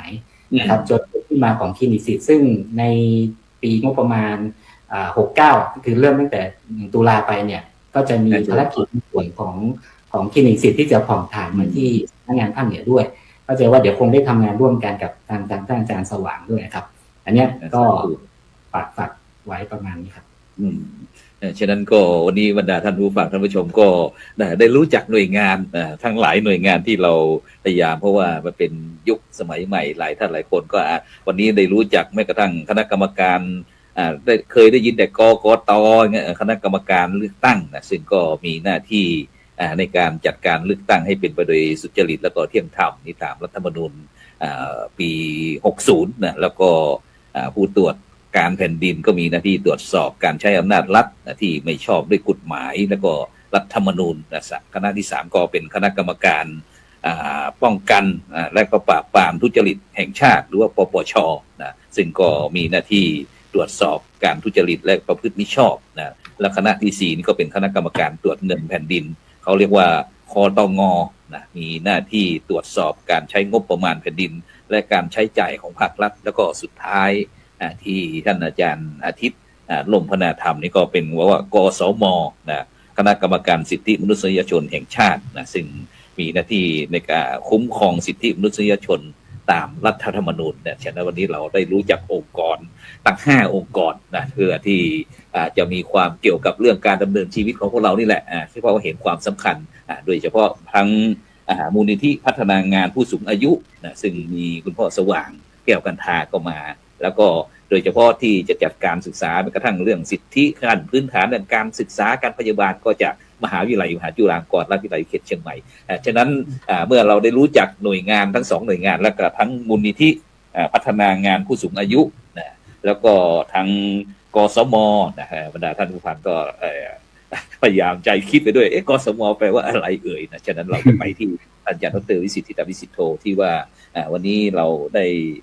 ทางหน่วยงานได้ถวายโล่แก่พระอาจารย์ในฐานะที่เป็น พระคุณเจ้าอีกรูปหนึ่งที่มีบทบาทในการส่งเสริมเรื่องสิทธิมนุษยชนฉะนั้นอาจารย์ครับโดยเฉพาะวันนี้ที่เราไปกรุงเทพมาเพราะว่าวันนี้ความจริงพี่สันติพงศ์พี่ใหญ่ก็ไปไม่รู้ว่าไปงานเดียวกันหรือเปล่าครับเนี่ยครับก็เครือข่ายเราทั้งหมดเนาะที่ทำงานขับเคลื่อนกัน ก็เป็นการยืนยันอีกอันหนึ่งว่าการที่เราได้ร่วมกันขับเคลื่อน และทำงานตรงนี้เนี่ยบนพื้นฐานแห่งการช่วยเหลือเนาะซึ่งกันและกันเนี่ยมันเป็นพันธกิจอันหนึ่ง ไม่ใช่ว่าเป็นแค่ระดับชาติแต่มันไปเป็นนานาชาติเป็นเขาเรียกว่าเราไปให้คำมั่นสัญญากับนานาชาติไว้เกี่ยวกับการที่เราจะดูแลกลุ่มประชากรเนาะให้มันมีความเท่าเทียมกันนะครับ ก็เป็นแบบสากลทั่วไปทีนี้เมื่อเราไปให้คำมั่นสัญญาแล้วเนี่ยเราก็ได้มีการลงมือนะครับในการที่จะช่วยเหลือในการแก้ไขปัญหานั้นก็เครือข่ายสาธารณะทุกองค์กรเลยจากการที่ดูแล้วก็มีเครือข่ายมีทุกภาคส่วนอาจารย์พระครูโสพลตั้งแต่หน่วยงานภาครัฐหน่วยงานองค์กรอิสระแล้วก็ภาคประชาสังคมนะครับเราก็จะเห็นว่าโอ้โหมันเป็นเรื่องที่ทุกคนให้ความสนใจนะครับแล้วก็ใส่ใจแล้วก็เห็นคุณค่าของคนทำงานนะครับเป็นการให้กำลังใจแล้วก็ประกาศความเป็นอิสรภาพในการช่วยหรือว่าเป็นการช่วยเหลือกันแล้วก็แม้ว่าจะไม่ได้ทั้งหมดเนาะแต่อย่างน้อยประเทศไทยเราก็มีองค์กรเครือข่ายเนี่ยลุกขึ้นมาทำงานช่วยกันนะครับเพื่อที่จะปกป้องสิทธิเสรีภาพเพื่อจะลุกขึ้นมาสร้างสันติภาพให้เกิดขึ้นนะครับในสังคมนะครับโดยเฉพาะยิ่งก็ในประเทศไทยที่เรามีกลุ่มนานาชาติกลุ่มทั้งอยู่ที่ในประเทศและต่างประเทศก็ยังมองอยู่ว่าประเทศไทยได้ทำแล้วขับเคลื่อนเรื่องนี้ก็เป็นสิ่งที่น่าอนุโมทนาครับอาจารย์ครับก็คือทั้งองค์กรต่างๆก็ได้มาชื่นชมในลักษณะนี้ก็เป็นอีกก้าวหนึ่งนะครับสำหรับการทำงานนะครับด้านการขับเคลื่อนเรื่องของสิทธิมนุษยชนครับแต่เป็นประเด็นสิทธิสถานะบุคคลถ้าพูดถึงแล้วเนี่ยเหมือนกับที่คุณโยมอาทิตย์พูดนะครับทุกอย่างก็ต้องกลับไปที่สถานะบุคคลถ้าเรายังไม่มีสถานะเนี่ยนะครับความสุขหรือการที่เราจะถูกการคุ้มครองอะไรสักอย่างมันคงยากนะครับฉะนั้นนี่ถ้าเกิดเรามีตัวมีตนอยู่อย่างน้อยเราก็ยังมีพื้นฐานเนาะโดยเฉพาะยิ่งก็คือการศึกษาการรักษาพยาบาลนะครับการดูแลกันเนี่ยอันนี้เป็นเรื่องที่สำคัญเราไปที่ต่างประเทศก็เหมือนกันเราก็จะถูกปฏิบัติแบบนี้เหมือนเดียวกันฉะนั้นมันเป็นแบบสากลไปครับอาจารย์พระครูครับเฉพาะสุขภาพของพระสงฆ์สามเณรไทยเรานะครับท่านอาจารย์ครับในปัจจุบันนี้รู้สึกว่ามันยังไม่มีอะไรที่เป็นหลักเป็นแหล่งเป็นฐานอะไรไม่รู้ว่าเราจะใช้สิทธิ์ยังไงครับโดยเฉพาะถ้าเป็นพระมหาเถระที่เกี่ยวกับเป็นพระคุณเจ้าที่พอที่จะมีทรัพย์สักหน่อยก็ไม่มีปัญหาอะไรอาจจะไปทำใช้บริการทางของเอกชนนะครับแต่ถ้าเป็นลูกค้าลูกเนรแบบที่ยังขาดปัจจัยอะไรต่างๆเนี่ยครับก็ค่อยสะดวกเนี่ยเราจะต้องใช้สิทธิ์ยังไงครับลูกค้าลูกเนรจริงเราถ้าเราพูดถึงสิทธิ์ของคนไทยก่อนเนาะคนไทยนี่หมายถึงว่าสิทธิ์ที่มีหมายเลข13หลักที่เป็นสัญชาติไทยเรามีอยู่3สิทธิ์นะครับ1สิทธิ์ข้าราชการสิทธิ์ข้าราชการก็คือสำหรับเวลาเจ็บไข้ได้ป่วยนะครับก็เบิกได้สิทธิ์ในการรักษาพยาบาลราชการตรงนี้หมายความว่าราชการที่อายุยังไม่เกษียณใช่ไหม60ใช่ไหมครับเป็นสิทธิ์ข้าราชการที่เป็นข้าราชการทุกคนเป็นข้าราชการทุกคนก็ไปใช้สิทธิ์ของข้าราชการนะครับอย่างเช่นเป็นครูเป็นหมอเป็นอะไรพวกนี้ก็ไปใช้สิทธิ์ราชการไป นะครับอันที่สองคือสิทธิประกันสังคมกรณีที่เราไม่ได้สิทธิ์ของไม่เป็นข้าราชการเนี่ยเราก็ไปใช้สิทธิประกันสังคมนะครับซึ่งจะไปอยู่ตรงไหนยังไงก็มีสิทธิประกันสังคมเราก็ผ่อนจ่ายเป็นการออมไว้นะครับอาจารย์แล้วอีกอันหนึ่งก็คือสิทธิ์เขาเรียกว่าสิทธิ์บัตรทองนั่นแหละอาจารย์นะครับสิทธิ์บัตรทองนี่หมายความว่าที่เราพูดถึงบัตรทองนี่ก็จะชัดเจนเนาะก็30 บาทที่ว่านั้นอันนี้คือทุกคนจะต้องอยู่ใน30นี้ฉะนั้นพระเราเนี่ยสิทธิที่1พระสงฆ์สามเณรก็อยู่ในสิทธิ์บัตรทองนี่ใช่ไหมครับหรือว่ายังไงใช่ก็สิทธิ์บัตรทองฉะนั้นเนี่ยพระภิกษุสามเณรของเราเนี่ยจะไปสิทธิ์ที่1ที่2นี่ไม่ได้นะก็ไปอยู่ในสิทธิ์บัตรทองทีนี้ในสิทธิ์บัตรทองเนี่ยอาจารย์พระครูก็คือหมายถึงว่าเราจะต้องมีไปขึ้นทะเบียนที่เขาเรียกว่าไปใช้ย้ายสิทธิ์ของตัวเองเนี่ยนะครับมาใช้สิทธิ์ใน30 บาทฉะนั้นถ้าเรามีสิทธิ์30 บาทเนี่ยมันก็ดูแลโดยเฉพาะสิทธิ์เนี้ยทั่วถึงอยู่แล้วการเจ็บไข้ได้ป่วยกันอะไรต่างๆนี่มันมีหมดละของภาคเราเวลาเจ็บไข้ได้ป่วยเราไปใช้สิทธิ์นี้แต่ทีเนี้ยมันไม่ใช่อยู่เพียงแค่ว่าเรารักษาพยาบาลฟรีค่ายาฟรีแต่เวลาเจ็บไข้ได้ป่วยจริงเนี่ยเรื่องของการเดินทางการเดินทางการดูแลภัตตาหารกลับมาที่วัดอะไรประมาณนี้เนาะอาจารย์พระครูเนาะมันต้องมีการดูแลหลังที่เราจะต้องพักรักษาตัวอีกตรงนี้เราไม่มีกองทุนไงครับเราไม่สามารถที่จะเบิกได้นะครับฉะนั้นเนี่ยเราก็จะเห็นว่าพระที่อาจารย์พระครูว่าพูดถึงว่าท่านมีพอมีปัจจัยก็คือไปซื้อประกันสังคมเวลาออกมาแต่สุดท้ายก็ต้องใช้เงินส่วนตัวที่ท่านเก็บไว้เนี่ยนะครับเอามาดูแลเนาะอันนี้คือเป็นสิทธิ์แต่ทีนี้พอไปมาอีกทีหนึ่งคือสามเณรหรือพระสงฆ์ที่ไม่มีสถานะล่ะไม่มี13 หลักที่ไม่ได้เป็นฐานะเป็นคนไทยไม่ต้องพูดถึงสิทธิรักษาพยาบาลนะอาจารย์นะทีนี้เนี่ยยังไม่ได้ทีนี้มันก็จะต้องไปดูว่าถ้าเราต้องไปพัฒนาให้เขามีสถานะก่อนถ้ามีสถานะแล้วมีตัวมีตนอยู่แล้วเนี่ยก็สามารถไปซื้อสิทธิ์ที่เราเรียกว่าซื้อบัตรประกันสุขภาพเห็นไหมมันก็จะเข้ามาสู่กระบวนการในการซื้อบัตรหรือดูแลนะครับแต่ทั้งนี้ทั้งนั้นเนี่ยของเราเนี่ยอาจารย์พระครูโดยเฉพาะจังหวัดเชียงใหม่เนี่ยเรามีโรงพยาบาลสงฆ์ซึ่งโรงพยาบาลสงฆ์เนี่ยมันมีมูลนิธิหรือมูลนิธิสงฆ์นี่แหละสำหรับดูแลพระภิกษุสามเณรทั้งที่มี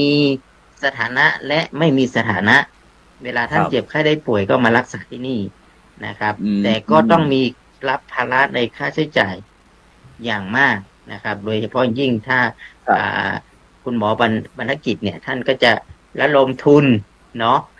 กับคณะสงฆ์จังหวัดเชียงใหม่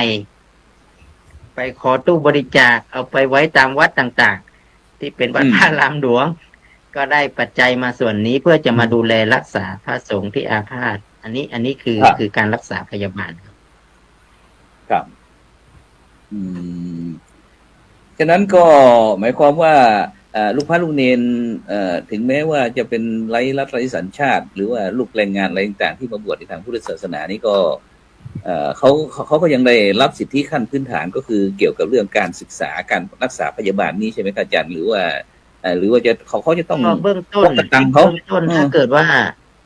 เขามาบวชเนาะอันเริ่มต้นจริงๆเนี่ยผมคิดว่าการบวชครั้งแรกเนี่ยคือเราต้องรู้ว่าเขามาบวชในถ้าบวชแล้วก็ต้องเรียนเนาะเป็นเบื้องต้นแล้วก็ต้องเรียนต้องศึกษาฉะนั้นเนี่ยเวลาเนนหรือลูกเนนที่มาบวชเนี่ยที่ไม่มีสถานะเนี่ยก็ต้องเข้าสู่ระบบการศึกษาเพราะว่าพรบการศึกษาเนี่ยเขาให้การศึกษาเท่าเทียมกันนะครับเพราะว่าการศึกษาเนี่ยมันทำให้เป็นการคุ้มครองเนาะคุ้มครองสิทธิ์คุ้มครองเสรีภาพนะครับก็พรบการศึกษาเขาคุ้มครองอยู่แล้วว่าเด็กจะต้องได้เรียนจะต้องได้รับการศึกษานะครับโดยเฉพาะยิ่งเด็กประถมเนี่ยนะครับที่มาอยู่ในวัดที่อะไรก็ต้องเรียนฉะนั้นนี่ถ้าเมื่อเข้าสู่ระบบการศึกษาแล้วเนี่ยอาจารย์พระครูเขาก็มีการตรวจสอบอยู่แล้วพัฒนาเป็น มาจากไหนยังไงอะไรต่างๆนี่ก็ต้องมีประวัติทำประวัติไว้เนาะ ครับ ก็เป็น อืม อ่าไม่มีสถานะ แต่ก็ทางกระทรวงสาธารณสุขก็ออก G code ที่เราเรียกว่าหัว G นั่นแหละครับ ออก ครับ รหัส G code เพื่อนับจำนวนนักเรียนก่อน อืม ว่ามีนักเรียนจำนวนอยู่ในกระทรวงศึกษาธิการภายใต้กระทรวงศึกษาธิการเนี่ยจำนวนเท่านั้นเท่านี้ แต่เป็นเด็กที่ยังไม่มีสถานะใดสถานะหนึ่ง อืม นะครับ จนเอาหัว G ไว้ก่อน ก็คือให้ G ครับ เขาเรียกว่า G code G อันนี้ก็คือได้รับการศึกษาเบื้องต้นแล้วนะครับ ครับ อ๋อ ทีนี้ หมาย พ ค อ วาม ได้ ว่าทำ รับการศึกษาแล้วเนี่ย ทีนี้มันยังไม่เข้าถึงการรักษาพยาบาลครับ อืม นะครับ ยังเบิกไม่ได้นะครับ แต่ เออ ก็ยังให้การศึกษาอย่างเงี้ยครับ อันนี้เป็นการศึกษาเบื้องต้น ครับ ฉะนั้นเราถามที่กรรมการกสมเป็นไงครับอาจารย์อาทิตย์ได้ยินอาจารย์ดร.วิสิทธิ์ได้พูดอย่างเงี้ยมีช่องทางไหนบ้างที่จะช่วยลูกค้าลูกเรียนที่กรรมการสิทธิของเราจะได้เข้าไปเสริมเติมเต็มต่อยอดเงี้ย ครับครับพระอาจารย์ครับจริงๆประเด็นเรื่องสาธารณบุคคลเนี่ยเป็นหนึ่งในประเด็นเรื่องสื่อมวลชนที่สำคัญนะครับอาจารย์ไม่ว่าจะ สำคัญยังไง ไหนครับ แล้วก็เนื่องจากเรื่องหลักการสื่อมวลชนเนี่ยมันต้องย้อนไปที่ตัวหลักการของสื่อมวลชนนะครับคือสื่อมวลชนเนี่ยมันเกี่ยวข้องกับคนเนาะไม่ได้จำแนกแยกแยะว่าเขาจะมีสัญชาติไม่มีสัญชาติตัวของสื่อมวลชนเองเนี่ยมีพื้นฐานของศักดิ์ศรีความเป็นมนุษย์นะครับตัวรัฐธรรมนูญเองเนี่ยก็มีการบัญญัติรับรองไว้ในมาตรา 4ครับเรื่องของศักดิ์ศรีความเป็นมนุษย์เนาะสิทธิเสรีภาพความเสมอภาคของบุคคลนะครับน่าเจริญพร ในส่วนของตัวกฎหมายของกรรมการสิทธิ์เองเนี่ยก็มีการบัญญัติไว้เหมือนกันครับในเรื่องของนิยามเรื่องสื่อมวลชนซึ่งกรรมการท่านดำเนินภารกิจภายใต้ตัวนิยามมาตรา 4ของพระราชบัญญัติประกอบรัฐธรรมนูญว่าด้วยคณะกรรมการสิทธิมนุษยชนแห่งชาติหรือกสมปี 60ในมาตรา 4เนี่ยมีการพูดถึงว่าสิทธิมนุษยชนคืออะไรในนั้นเนี่ยนิยามไว้ว่ามันคือเรื่องของศักดิ์ศรีความเป็นมนุษย์เนาะคือทุกอย่างเนี่ยมันจะไปจบที่ศักดิ์ศรีความเป็นมนุษย์ทั้งหมดเลยเจริญพร ส่วนถัดมาจะเป็นเรื่องของสิทธินะครับเป็นเรื่องของเสรีภาพแล้วก็เรื่องของความเสมอภาคตัวสถานะบุคคลเองเนี่ยมันอยู่ในตัวของกติการะหว่างประเทศนะครับที่ประเทศไทยเราเป็นเนาะอาจจะต้องนำเรียนพระอาจารย์แบบนี้ก่อนนะครับว่าเรื่องสื่อมวลชนเนี่ยสิ่งที่ผมกล่าวมาเมื่อสักครู่เนี่ยไม่ว่าจะเป็นเรื่องศักดิ์ศรีความเป็นมนุษย์สิทธิเสรีภาพหรือความเสมอภาคเนี่ยไม่ใช่ว่าเราทึกทักขึ้นมาเองได้เนาะก็คือมันจะต้องที่มีการรับรองหรือคุ้มครองไว้ในตัวของรัฐธรรมนูญนะครับทุกท่านสามารถไปดูในหมวดว่าด้วยสิทธิเสรีภาพนะครับตามรัฐธรรมนูญได้ไปดูในส่วนของหน้าที่ของรัฐเนาะที่รัฐต้องมีหน้าที่ทำอะไรเนี่ยครับแล้วก็เราก็จะได้รับสิทธินั้นนะครับนอกเหนือจากตัวรัฐธรรมนูญเองก็ยังมีในกฎหมายลำดับรองลงมาครับอย่างเช่นในเรื่องของพระราชบัญญัติคุ้มครองแรงงานสำหรับคนทำงานก็กำหนดเรื่องสิทธิเสรีภาพไว้เยอะในส่วนของกระบวนการยุติธรรมก็มีกฎหมายรับรองสิทธิ์ไว้เยอะเนาะสิทธิ์ที่จะมีการมีทนายความสิทธิ์ที่จะได้พบญาติสิทธิ์ที่จะได้รับการประกันตัวอะไรต่างๆครับต่อสู้คดีเนี่ยอันนี้มีกฎหมายลำดับรองกำหนดไว้กฎหมายกำหนดเสรีภาพอะไรไว้เรามีสิทธิ์ใช้สิทธินั้นเนาะอีกตัวหนึ่งนะครับนอกเหนือจากกฎหมายภายในจริงๆมันมีเขาเรียกว่าตราสารระหว่างประเทศด้านสิทธิมนุษยชนนะครับมีทั้งหมดอยู่ครับก็หลักๆที่เป็นตัวหลักก็จะมีอยู่2ฉบับก็คือตัวของ ICCPR ครับอาจารย์ก็คือกติการะหว่างประเทศว่าด้วยสิทธิพลเมืองสิทธิทางการเมืองอะไรก็ตามที่เกี่ยวกับทางการเมืองพลเมืองเนี่ยเขาจะกำหนดสิทธิเสรีภาพไว้ในเนี้ยพอเยอะพอสมควรอีกภาคหนึ่งก็จะเป็นในส่วนของICESCR หรือที่เรียกว่ากติการะหว่างประเทศว่าด้วยสิทธิทางเศรษฐกิจนะครับสังคมแล้วก็วัฒนธรรมจะสังเกตว่าเรื่องสื่อมวลชนเกี่ยวข้องกับทุกเรื่องเลยนะครับทีนี้วกกลับมาเป็นประเด็นเรื่องสถานะที่ทางพระอาจารย์ดร.วิสิทธิ์พูดเมื่อสักครู่เนี่ยมันอยู่ในตัวของเนาะก็คือกติกาที่ว่าด้วยพลเมืองทางการเมืองเนี่ยในข้อ16เนี่ยมีการระบุไว้ชัดเจนนะครับว่าเมื่อเกิดเป็นคนจะต้องมีการรับรองครับตัวบุคคลว่าเป็นบุคคลตามกฎหมายนะครับคือกฎหมายเนี่ยจะต้องมารับรองตัวบุคคลทุกคนนะครับที่เกิดมาบนโลกนี้ครับถ้ามาปรากฏในประเทศไทยเนี่ยกฎหมายต้องระบุตัวตนให้ได้ว่าเขามีสถานะอะไรตามกฎหมายนะครับซึ่งถามว่าในประเทศไทยเรามีกฎหมายที่ระบุสถานะภายในไหมมีครับหลักๆก็จะเป็นกฎหมายว่าด้วยการทะเบียนราษฎร์ที่ดูแลโดยกรมการปกครองครับสำนักบริหารการทะเบียนอีกส่วนหนึ่งก็จะเป็นของพระราชบัญญัติสัญชาติ เนาะสองส่วนเนี้ยก็จะมากำหนดตัวบุคคลนะครับตัวบุคคลก็มีการกำหนดแต่ละชั้นต่างกันนะครับสูงสุดในประเทศไทยก็อาจจะมีสัญชาติไทยนะครับสัญชาติไทยรองลงมาก็อาจจะถูกจัดทำทะเบียนประวัติในประเภทต่างๆก็เรียกว่าสถานะของแต่ละคนแตกต่างกันไปนะครับอย่างตั้งคุณพ่อสว่างเองนี้ครับคือเป็นบุคคลสัญชาติไทยเนี่ยก็ถือว่ามีสถานะใช่ไหมครับนี่สถานะเนี่ยจะตามมาซึ่งสิทธิ์เราจะพูดอยู่ๆแล้วพูดถึงสิทธิเสรีภาพเลยไม่ได้สถานะสิทธิเสรีภาพตัวเนี้ยมันจะเกิดขึ้นต่อเมื่อสถานะถูกกำหนดก่อนก็จะกลับมาที่ทางพระอาจารย์วิสิทธิ์เมื่อสักครู่เนี่ยครับว่าถ้าพระเนรไม่ได้ถูกกำหนดสถานะตามกฎหมายตามหลักการสิทธิมนุษยชนเนี่ยไม่ต้องไปพูดถึงสิทธิ์ครับสิทธิขั้นพื้นฐานเช่นสิทธิในการเดินทางสิทธิใช่ไหมครับสิทธิในการอยู่อาศัยเนาะสิทธิในการทำงานสิทธิในการศึกษาแต่เข้าใจว่าเรื่องสิทธิทางการศึกษาเนี่ยเขาเปิดกว้างครับเป็น education for all เนี่ยก็คือว่าแม้ว่าคุณจะมีสถานะไม่มีสถานะน่าจะเป็นสิทธิ์เดียวที่มีความก้าวหน้าแล้วก็ไม่ได้ไปคำนึงถึงเรื่องสถานะครับแม้ว่าคุณจะมีสถานะไม่เนี่ยโรงเรียนจะรับเข้ามาแล้วก็กำหนดเป็นเลขรหัส G เลขรหัส G ยังไม่ถือว่ามีการรับรองตามกฎหมายนะพระอาจารย์เมื่อได้รหัส G มาเนี่ยต้องไปพิสูจน์อีกว่าจริงๆแล้วเขาอยู่ในสถานะไหนเนาะแล้วพอได้สถานะมาถึงจะไปพูดเรื่องสิทธิ์นะครับสิทธิ์ในการออกนอกพื้นที่เนาะแต่ละสถานะก็ต่างกันนะพระอาจารย์ตรงเนี้ยแต่ว่าเมื่อคุณถูกกำหนด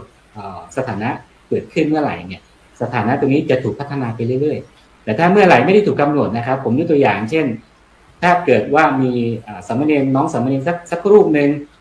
อยู่ในประเทศไทยมาเมื่อ10 ปีที่แล้วแต่ว่าเมื่อ10 ปีที่แล้วเนี่ยไม่ได้รับการจัดทำสถานะผ่านมาถึงปัจจุบันเนี่ยถ้าเกิดเขาถูกสำรวจเขาจะถูกนับหนึ่งใหม่เนี่ยคือความ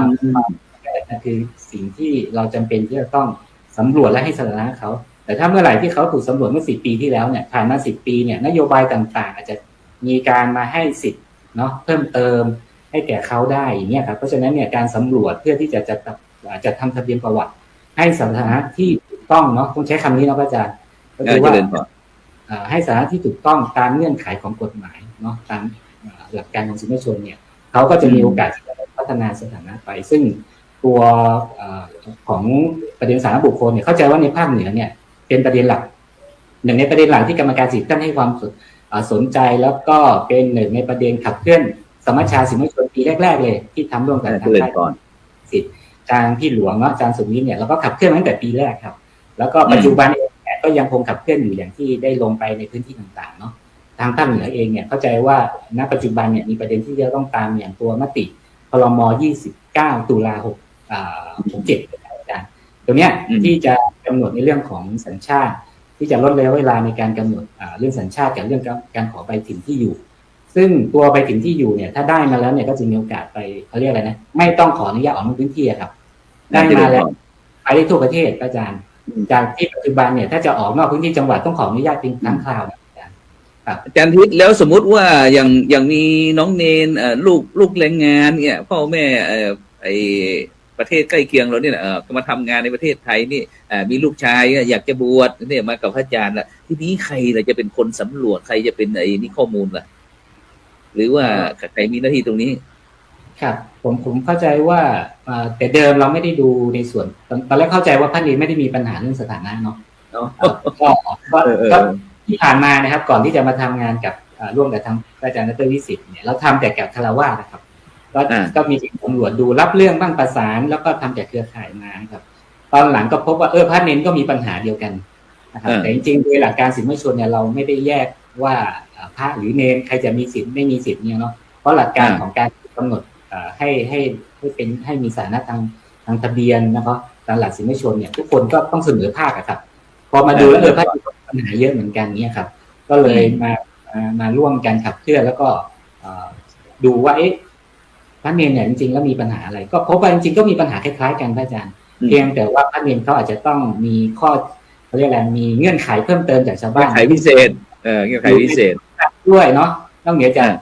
เรื่องของข้อกฎหมายทางโลกแล้วเนี่ยทางธรรมก็ยังมีเงื่อนของพระธรรมวินัยหลักเกณฑ์ของวัดถึงการอยู่ภายใต้การปกครองของคณะสงฆ์จนเป็นที่มาที่พระอาจารย์นิสิตได้นำเรียนไปเมื่อสักครู่ว่าก็ไปขับเคลื่อนให้ออกเป็นมติมหาเถรสมาคมให้มีการไปสำรวจเบื้องต้นเข้าใจว่าสำรวจก่อน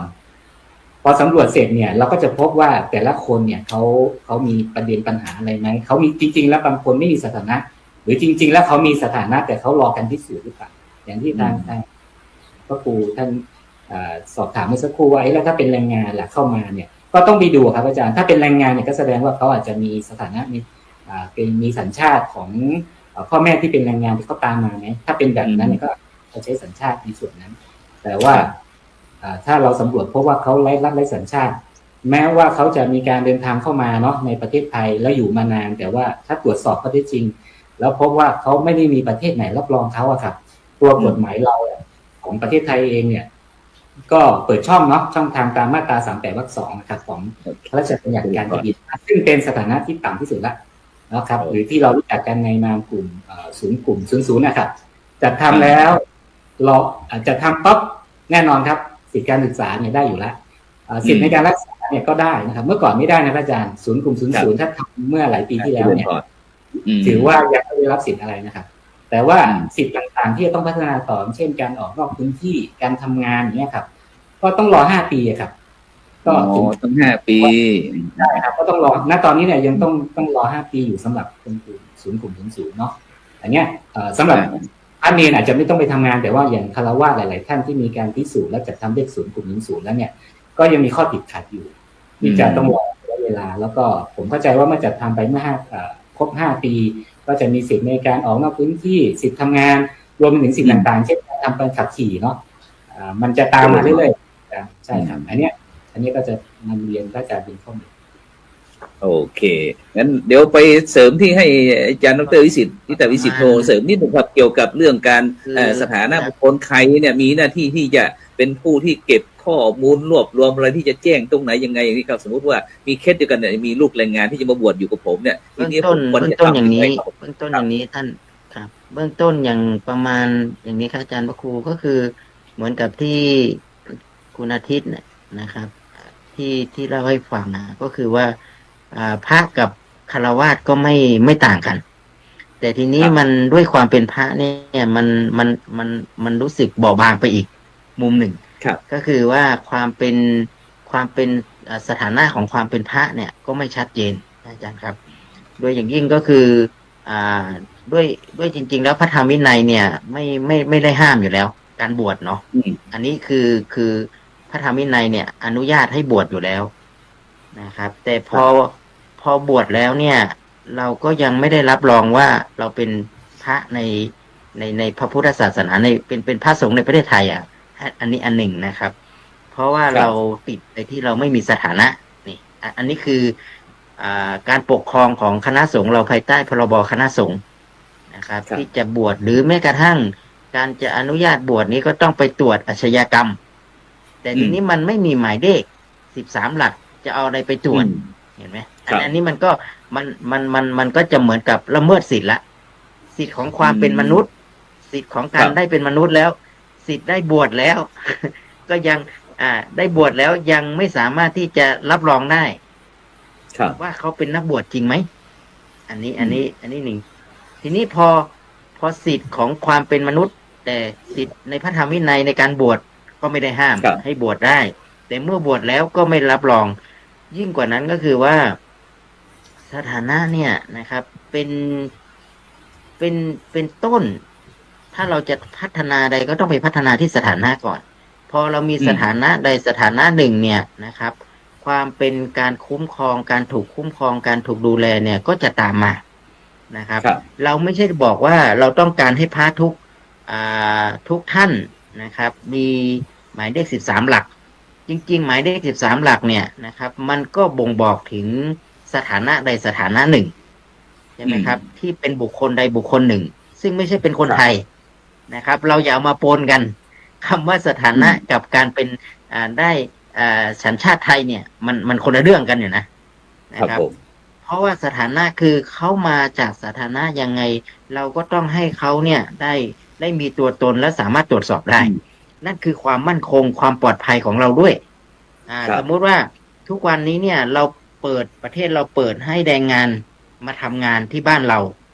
ก็เขาต้องมีพาสปอร์ตมีวีซ่าเข้ามาใช่ไหมอาจารย์พระครูใช่แต่ทีนี้เมื่อเขาเข้ามาเนี่ยบางคนเนี่ยเขาไม่ได้ทำวีซ่าไม่ได้อะไรเข้ามาเนี่ยนะ เขาก็เป็นแรงงานติดตามพ่อแม่มา เมื่อเราเปิดโอกาสแรงงานตรงนี้มาลูกหลานที่เขาตามมาด้วยนะครับ เราก็ต้องกำหนดโดยเฉพาะยิ่งก็คือได้ให้การศึกษาเขาเนี่ยนะครับ แล้วถ้าเกิดว่าโดยเฉพาะยิ่งเนี่ยถ้าเราไม่ให้การศึกษากับ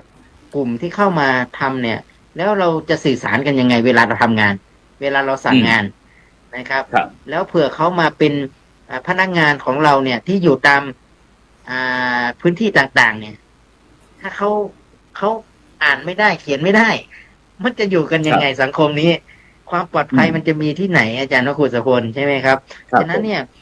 การศึกษาเนี่ยมันคือการคุ้มครองและการเป็นพื้นที่ในการที่ให้คนได้สื่อสารกันสื่อสารได้ทำความมันทำให้ความปลอดภัยเช่น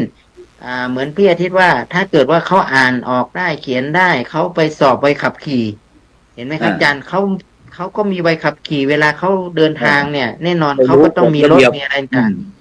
มันก็อยู่กฎระเบียบแล้วยิ่งกว่านั้นก็คือทำให้ความปลอดภัยของเราด้วยเหมือนเดียวกันเลยเวลาเขาเข้ามาเนี่ยเราก็ไม่รู้ว่าเราอยู่ด้วยกันทั้งหมดเนี่ยเหมือนกับพ่อสว่างด้วยอะไรด้วยเนี่ยผู้สูงอายุเราก็ปนกันอยู่อย่างนั้นโรคภัยไข้เจ็บมันไม่ได้แยกนี่ครับโรคที่มันเข้ามามันไม่ได้แยกบอกว่าเป็นคนไทยไม่ติดนะมีวัคซีนเนี่ยพอมันอยู่ด้วยกันนี่เห็นไหมสังคมของเรานี่มันไปกันหมดเลยนะครับถ้ามันเกิดอะไรขึ้นมาเนี่ยมันก็จะแพร่กระจายออกไปเนี่ยเหมือนกับโควิดชัดเจนมากที่เราเห็นเลยเห็นไหมครับว่ามันมาปุ๊บเนี่ยมันมาจากเราเห็นบอกโอ้มาจากจีนใช่ไหมอาจารย์เราก็โอ้เข้ามากันเราป้องกันขนาดไหนนะครับสุดท้ายเราก็ไม่สามารถที่จะป้องกันได้ว่ามันจะมีกำแพงอะไรที่มานะครับสุดท้ายเราก็ต้องหาเครื่องไม้เครื่องมือหายามาป้องกันด้วยกันอย่างเงี้ยครับอาจารย์ครูครับอันนี้คือผมคิดว่าการมีสิทธิ์การมีสถานะการมีหมายเลขยืนยันตัวตนคือความปลอดภัยของผู้ที่อยู่แล้วผู้ที่ให้อยู่แล้วความปลอดภัยที่สำคัญที่สุดก็คือว่าเราจะได้รู้ว่าเขาเป็นใครมาจากไหนแล้วเราก็จะได้จัดการดูแลเขาอย่างถูกต้องตามสิทธิมนุษยชนที่สิทธิขั้นพื้นฐานที่เขาพึงจะได้รับนะครับจัดระบบระเบียบตรงไหน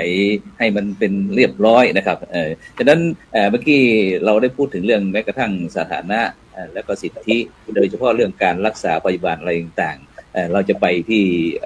มูลนิธิพัฒนางานผู้สูงอายุเพราะว่าพระคุณเจ้าก็มีผู้สูงอายุเหมือนกันนะท่านอาจารย์พ่อสว่างฉะนั้นพระคุณเจ้าเมื่อกี้ยังพระอาจารย์ได้พูดบอกว่าเนี่ยถ้าเป็นพระมหาเถระที่เกี่ยวกับที่พอจะมีปัจจัยก็สามารถที่จะไปรักษาพยาบาลอื่นได้แต่ตรงกันข้ามที่ไม่มีแล้วพ่อจะต้องบางครั้งมีข่าวพระอาจารย์เคยได้ยินกับบางลูกบางองค์เนี่ยเป็นผู้สูงอายุขึ้นมาแล้วป่วยไม่มีใครดูแลลูกศิษย์ลูกหาก็ไม่มีเขาบอกว่าคอนบ่มีเฮ็ด บ่มีใครจ้างบ่มีงาทีนี้พ่อมูลนิธิของเรามองเห็นยังไงบ้างกับผู้สูงอายุในพระสงฆ์ครับก็ผม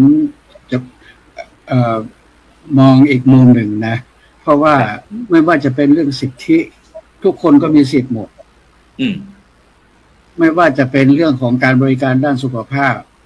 ประเทศไทยก็เป็นประเทศที่นำในเรื่องของระบบสุขภาพแบบทั่วหน้าซึ่งองค์การอนามัยโลกเขาก็ยกตัวอย่างของประเทศไทยไปเป็นตัวอย่างแก่กับประเทศที่กำลังพัฒนาหลายๆประเทศนะครับแต่ปัญหามันไม่ได้อยู่ที่ว่าระบบเรามีไหมปัญหามันอยู่ที่ว่าเราจะเข้าถึงระบบได้อย่างไรนะครับลองเอากลุ่มเป้าหมายที่มูลนิธิทำงานอยู่ก็คือผู้สูงอายุถ้าผู้สูงอายุอยู่คนเดียวผู้สูงอายุอยู่ตามลำพังอยู่ในสลัมอยู่ในชุมชนแออัดถ้าเจ็บป่วยขึ้นมาแล้วเขามีสิทธิ์รักษาฟรีแต่ว่าใครจะพาเข้าไปผู้สูงอายุเหล่านั้นจะไปถึงแหล่งรักษาได้อย่างไรใช่ไหมฮะหน่วยบริการก็ไม่สามารถที่จะไปลงไปให้บริการในพื้นที่ได้ใช่ไหมครับเพราะฉะนั้นตรงนี้แหละมันก็เป็นสิทธิข้อที่หนึ่งที่มูลนิธิให้ความสำคัญในเรื่องสิทธิในการได้รับการรักษาเมื่อเจ็บป่วยไม่ว่าจะเป็นฆราวาสหรือว่าบรรพชิตนะครับทีนี้ผมเคยมีแนวคิดว่า อ่าพระลูกเรียกว่าอะไรนะพระลูกเนนเหรอ ได้พระสงฆ์ที่ยังอายุไม่มากที่ยังแข็งแรง พระลูกเนนได้ พระลูกเนนนะครับ ก็ผมคิดว่าในโดยเฉพาะอย่างยิ่งวัดพระสิงห์เนี่ยผมก็มองเห็นตั้งแต่ท่านพระครูมานิตท่านพระครูอดุลท่านพระครูมานิตท่านที่เร็วๆนี้ก็คือท่านลอยนะครับพระครูอนันต์เพราะฉะนั้นผมพอเจ็บป่วยเข้ามาใครจะดูแลถ้าไปโรงพยาบาลก็ไม่มีปัญหาโรงพยาบาลสงฆ์เราก็มีใช่ไหมฮะเสร็จแล้วพอกลับมาอยู่ที่กุฏิล่ะใครจะดูแลจะถึงแม้ว่าจะมีกระบวนการที่จะไปดูแลพระสงฆ์แต่ว่าทำได้ทุกวันไหมการดูแลมันไม่ได้ดูแลอาทิตย์ละครั้งการเจ็บป่วยแล้วนอนติดเตียงอยู่ที่วัดต้องดูตลอด24 ชั่วโมงตลอดทีนี้โจทย์ที่น่าประเด็นที่น่าท้าทายก็คือว่าเจริญพรเราให้ความรู้กับพระลูกเนนในเรื่องของการดูแลพระสงฆ์ที่เจ็บป่วยที่นอนติดเตียงได้ไหมอย่างนี้นะครับถ้าจะทำมูลนิธิยินดีที่จะไปประสานงานเรื่องของการอบรมให้ความรู้เรื่องการรักษาเนี่ยมันไม่ยากเพราะมันมีทีมหมอแต่ว่าการใช้ชีวิตประจำวันเวลาจะเข้าห้องน้ำใครจะพาไปผู้หญิงก็ไปไม่ได้ใช่ไหมฮะคฤหัสถ์เขาก็อาจจะมีภารกิจทางครอบครัวทางอะไรเพราะฉะนั้นผมคิดว่าพระลูกเนนเนี่ยแหละที่ยังแข็งแรงอยู่นี่แหละน่าจะเป็นกลไกหนึ่งที่จะมาเติมเต็มให้กับพระสงฆ์อาพาธที่ว่าจะเป็นที่เราเรียกว่า long term care คือการเจ็บป่วยแบบเรื้อรังเจ็บป่วยแบบยาวๆอย่างเงี้ยนะครับผมคิดว่าถ้าหากว่าเราเริ่มจากที่ไหนไม่เริ่มไม่เป็นไรวัดพระสิงห์เริ่มก่อนหรือว่าจังหวัดเชียงใหม่เริ่มก่อนกับวัดเจดีย์หลวงวัดเดี๋ยวจะเริ่มตรงไหนต้องถามท่านอาจารย์ดร.วิสิทธิ์นะครับนะพ่อว่าก็เอาตรงนี้ก่อนเพราะว่ายังดร.วิสิทธิ์อาจจะมีเขาเรียกว่าอะไรเป็นพระเนนที่เป็นลูกศิษย์เป็นนักศึกษาอยู่เป็นที่มาเรียนกับที่วัดสนดอกอย่างเนี้ยแล้วเราก็สามารถที่จะกระจายไปวัดต่างๆได้แต่ข้อมูลส่วนแรกจะต้องสำรวจก่อนว่าแต่ละวัดแต่ละพื้นที่มีพระสงฆ์อาพาธที่นอนติดเตียงกี่รูปอย่างเงี้ยนะฮะแล้วเราก็ประมวลนี้ขึ้นมาหมายความว่าเราเห็นแล้วว่าปัญหามันมีอยู่แต่ว่าเราจะตอบโจทย์ตรงนั้นได้อย่างไรนะครับผมคิดว่าถ้าเราให้ความรู้ในเรื่องของการทำงานด้านผู้สูงอายุกับพระเนนเนี่ยมันจะเป็นอานิสงส์อย่างยิ่งวันหนึ่งพระเนนเหล่านั้นก็จะเป็นผู้สูงอายุนะฮะแล้วก็พระเนนรุ่นหลังก็จะต้องไปดูแลท่านต่อถ้าเราทำเป็นวัฏจักรแบบนี้มันจะเป็นลูกได้เลยนะครับอันนี้พูดถึงพระสงฆ์แต่ขณะเดียวกันคนผู้สูงอายุเป็นฆราวาสถึงแม้ว่าลองเทอมแคร์มันมีทุกเขาเรียกว่าท้องถิ่นทุกแห่งจะมีลองเทอมแคร์หรือว่าการดูแลระยะยาวอบรม CG หรืออบรมผู้ดูแลอะไรต่างๆอบรมแล้วผมยังไม่แน่ใจว่าผู้สูงอายุที่ได้รับอานิสงส์จากการอบรมจากการระบบนั้นมีกี่คนนะครับอย่างในเชียงใหม่มันน่าจะมีนะครับอย่างที่เราทำอยู่ทุกวันเนี้ยเป็นจุดเราเรียกว่าชมรมอาสาสมัครดูแลผู้สูงอายุที่บ้านในชุมชนแออัดมีตอนนี้เราทำอยู่ประมาณ40ชุมชนในจังหวัดเชียงใหม่มันมีตั้ง96ชุมชนนะฮะแต่ว่าจากกำลังที่มีน้อยของเราเนี่ยเราทำได้ประมาณ35-40ชุมชนที่เอาจิตอาสาในชุมชนเนี่ยไปอยู่เป็นเพื่อนผู้สูงอายุไปดูแลเป็นหูเป็นตาเจ็บไข้ได้ป่วยก็พาไปรักษาเพราะว่าจิตอาสาเหล่านี้ไม่มีสิทธิ์จะไปรักษาเพราะว่าไม่ใช่บุคลากรทางสุขภาพแต่ว่าเขาจะเป็นคนอาสาบางคนก็มีเขาเรียกว่าซาเล้งมีรถพ่วงพาไปโรงพยาบาลพาไปตลาดอะไรเหล่านี้ คือในเชียงใหม่มีนะครับ แล้ว เจริ แล้ ญ ว พร เข้าใจว่ามีที่เดียวในประเทศไทยผมกล้าพูดอย่างนี้นะครับ แล้วตอนนี้นักศึกษาจากราชภัฏเชียงรายเชียงใหม่ ราชภัฏมหาวิทยาลัยพะเยา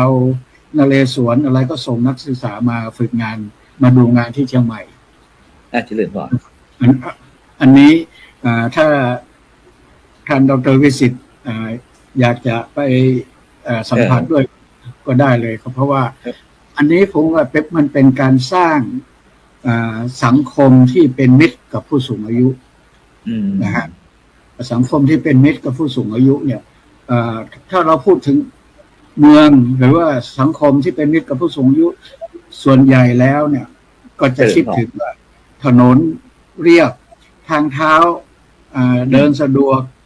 มีทางลาดทั้งนั้นแต่ว่าทางสังคมมันสำคัญด้วยนะว่าถ้าผู้สูงอายุสมมุติว่าผู้สูงอายุ เป็นโรคสมองเสื่อมเนี่ย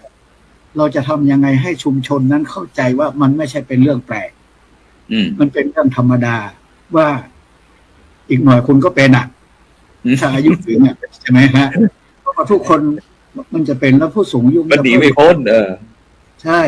นะฮะผู้สูงอายุจะเพิ่มขึ้นเรื่อยๆผมเองเนี่ยผม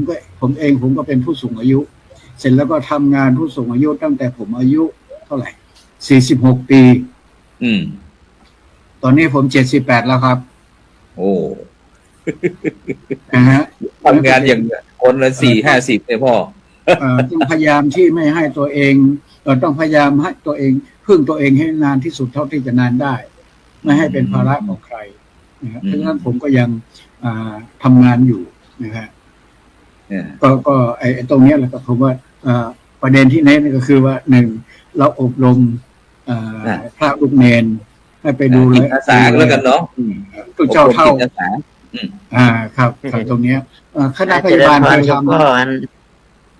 ออันสว่างพอดีอาจจะอันคือข้อมูลกับยมพ่อนิดนึงเฮามีธรรมนูญสุขภาพพระสงฆ์แห่งชาติก็เฮาประกาศธรรมนูญสุขภาพพระสงฆ์แห่งชาติเนี่ยนะครับสช.เฮาขับเคลื่อนกันเนี่ยเรื่อง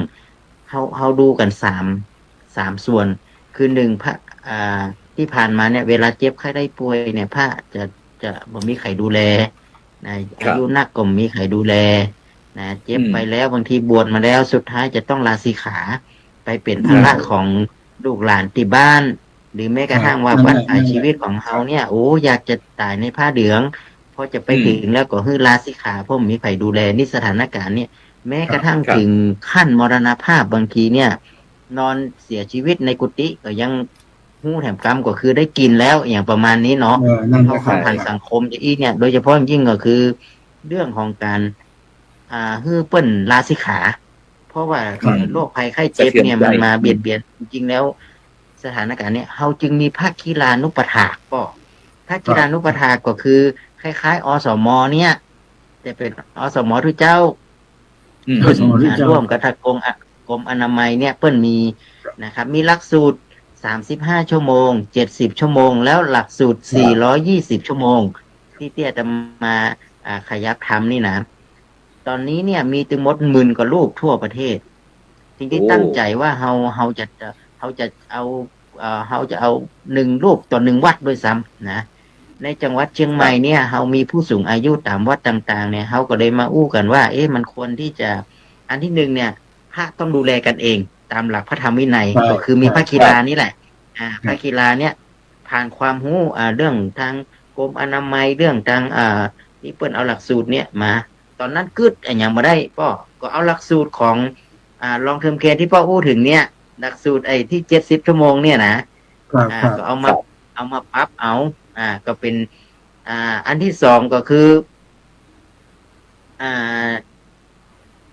พระสงฆ์เนี่ยนะครับเมื่อดูแลกันเองแล้วก็ฆราวาสญาติโยมก็ต้องดูแลพระสงฆ์ตามหลักพระธรรมวินัยนะครับก็มีองค์กรต่างๆที่เข้ามาดูแลเรื่องสิทธิเรื่องสปสช.อย่างนี้เนี่ยก็มาดูแลกองทุนแล้วต่อจากนั้นพระสงฆ์จะต้องเป็นผู้นำทางด้านสุขภาพหรือว่าสุขภาวะที่เราว่าพูดถึงเนี่ยก็คือดูแลจิตใจญาติโยมดูแลให้แก่จิตใจเป็นการแล้วก็ไปช่วยเหลือเยียวยาทางผ ผู้ป่วย โดยเฉพาะยิ่งญาติโยมที่เปิ้นป่วยติดเตียงอย่างก็ไปให้กำลังใจอย่างมื้อนี้เนาะอันนี้เขาเรียกว่าภาคีลานุปถาป้อมีอยู่แล้ว ทีนี้ถ้าเป็นวัดเนี่ยในวัดเนี่ยเขาเรียกว่ากุฏิชีวพิบาลที่เขาไอ้ที่นั่นมาน่ะแต่เขาเรียกว่ากุฏิชีวพิบาลเนี่ยนะครับ เพื่อเป็นกุฏิรับรองสำหรับเจ้าเวลาป่วยมาเปิ้นไปพักรักษาโรงพยาบาลแล้วก็กลับมาที่วัดเนี่ยนะก็มีภาคีลาดูแลส่งต่ออย่างนี้นะคิดถึงระบบของเจอี้เลยนะก่อนหน้านั้นคือพระอาจารย์ทำเรื่องสุขภาพก่อนที่แล้วทีนี้เฮาก็ได้พบว่าสุดท้ายเนี่ยสถานะเนี่ยก็เป็นสิ่งสำคัญยิ่งเลยคือพระเนนเนี่ยเวลาเจ็บไข้ได้ป่วยเนี่ยนะครับมันบ่สามารถเข้าถึงสุขภาพได้โดยที่บ่มีสถานะนี่แหละป่อทีนี้ตอนนี้ที่วัดศรีโสดาเป็นที่แรกที่เฮาไปเปิดกุฏิชีวพิบาลตอนนี้หลวงพ่อพระธาตุลอยสุเทพพระเดชพระคุณหลวงพ่อพระธรรมเสนาบดีเปิ้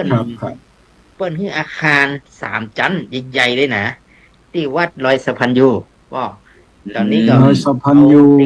ไม่วางไม่วางไม่วางอำเภอไม่วาง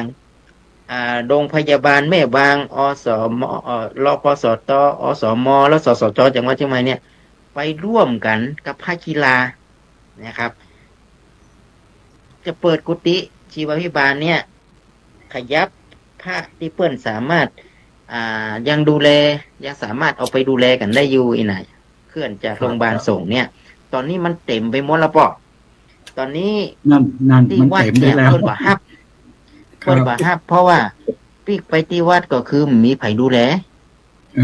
นะครับบ่มีไผดูแลเพราะว่าเหมือนกับว่าในวัดเปิ้นบ่มีความพร้อมบ่มีภาคีลาบ่มีอย่างที่เหมือนกับโยมป้ออู้เนี่ยอาตมาเห็นตัวเลย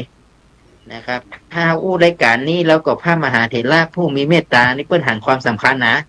ส่งลูกพระลูกเนนเนี่ยถ้าเป็นนโยบายของคณะสงฆ์ได้ก็วัดละ1 รูปเนาะพ่อเนาะมาอยู่เตรียมการไว้เลยเพราะว่าใครที่จะมีผู้สูงอายุนี่อย่างน้อยเจ้าว่านี่เป็นผู้สูงอายุแล้วเนี่ยจะต้องมีพระเนนและต้องมาคือความรู้พอปิกไปแล้วจะได้ดูแลกันได้เตรียมพร้อมเลยอันนี้จะเป็นสิ่งที่เป็นบุญเป็นกุศลอย่างยิ่งพ่อครับการพัฒนาระบบให้มันเกิดขึ้นมันไม่ยากนะครับพัฒนาระบบให้มันเกิดขึ้นเนี่ยถ้าภาษาพัฒนาเรียกว่าผลผลิตสิ่งที่เราผลิตออกมาหาผลผลิตมันไม่ยากแต่ว่าผลลัพธ์ใช่ไหมฮะถ้าสมมุติว่าพระสงฆ์1 วัดต่อ1 รูปที่มีอสมสงฆ์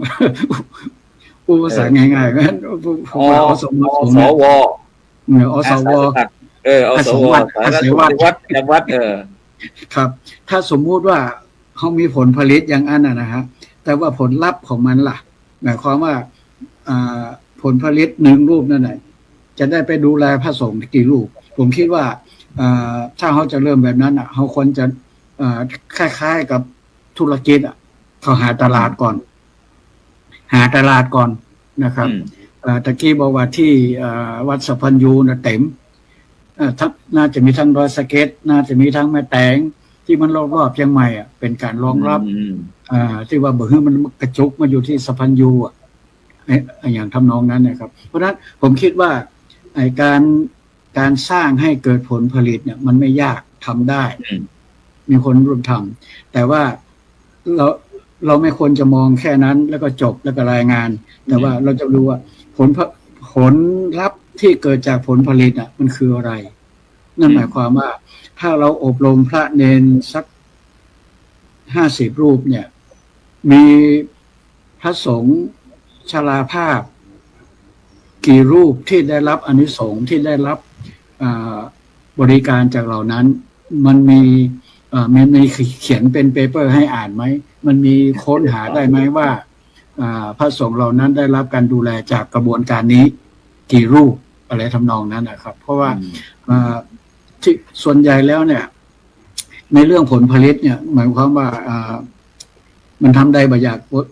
จะอบรมCG ให้ครบทุกตำบลจะเท่านั้นมันทำครบให้ครบได้แต่ว่าผู้ดูแลเหล่านั้นจะไปดูแลผู้สูงอายุ มีผู้สูงอายุกี่คนที่ได้รับ ดังนั้นเดี๋ยวเราก็ต้องมีโครงการพ่อเนาะไปที่มูลนิธิพัฒนางานผู้สูงอายุของเราเนี่ยเพื่อที่จะได้สนับสนุนในการจัดทั้งงบประมาณทั้งบุคลากรอะไรต่างๆช่วยการอบรมเดี๋ยวอาจารย์ดร.วิสิทธิ์ก็คงจะมีกำลังพลที่จะเข้าอบรมอยู่นะฉะนั้นเดี๋ยวเพราะว่าเหลือเวลาอีกประมาณสัก6 นาทีเนี่ยเดี๋ยวเราจะวิ่งไปที่กรรมการกสมเราบ้างเพราะว่าในช่วงนี้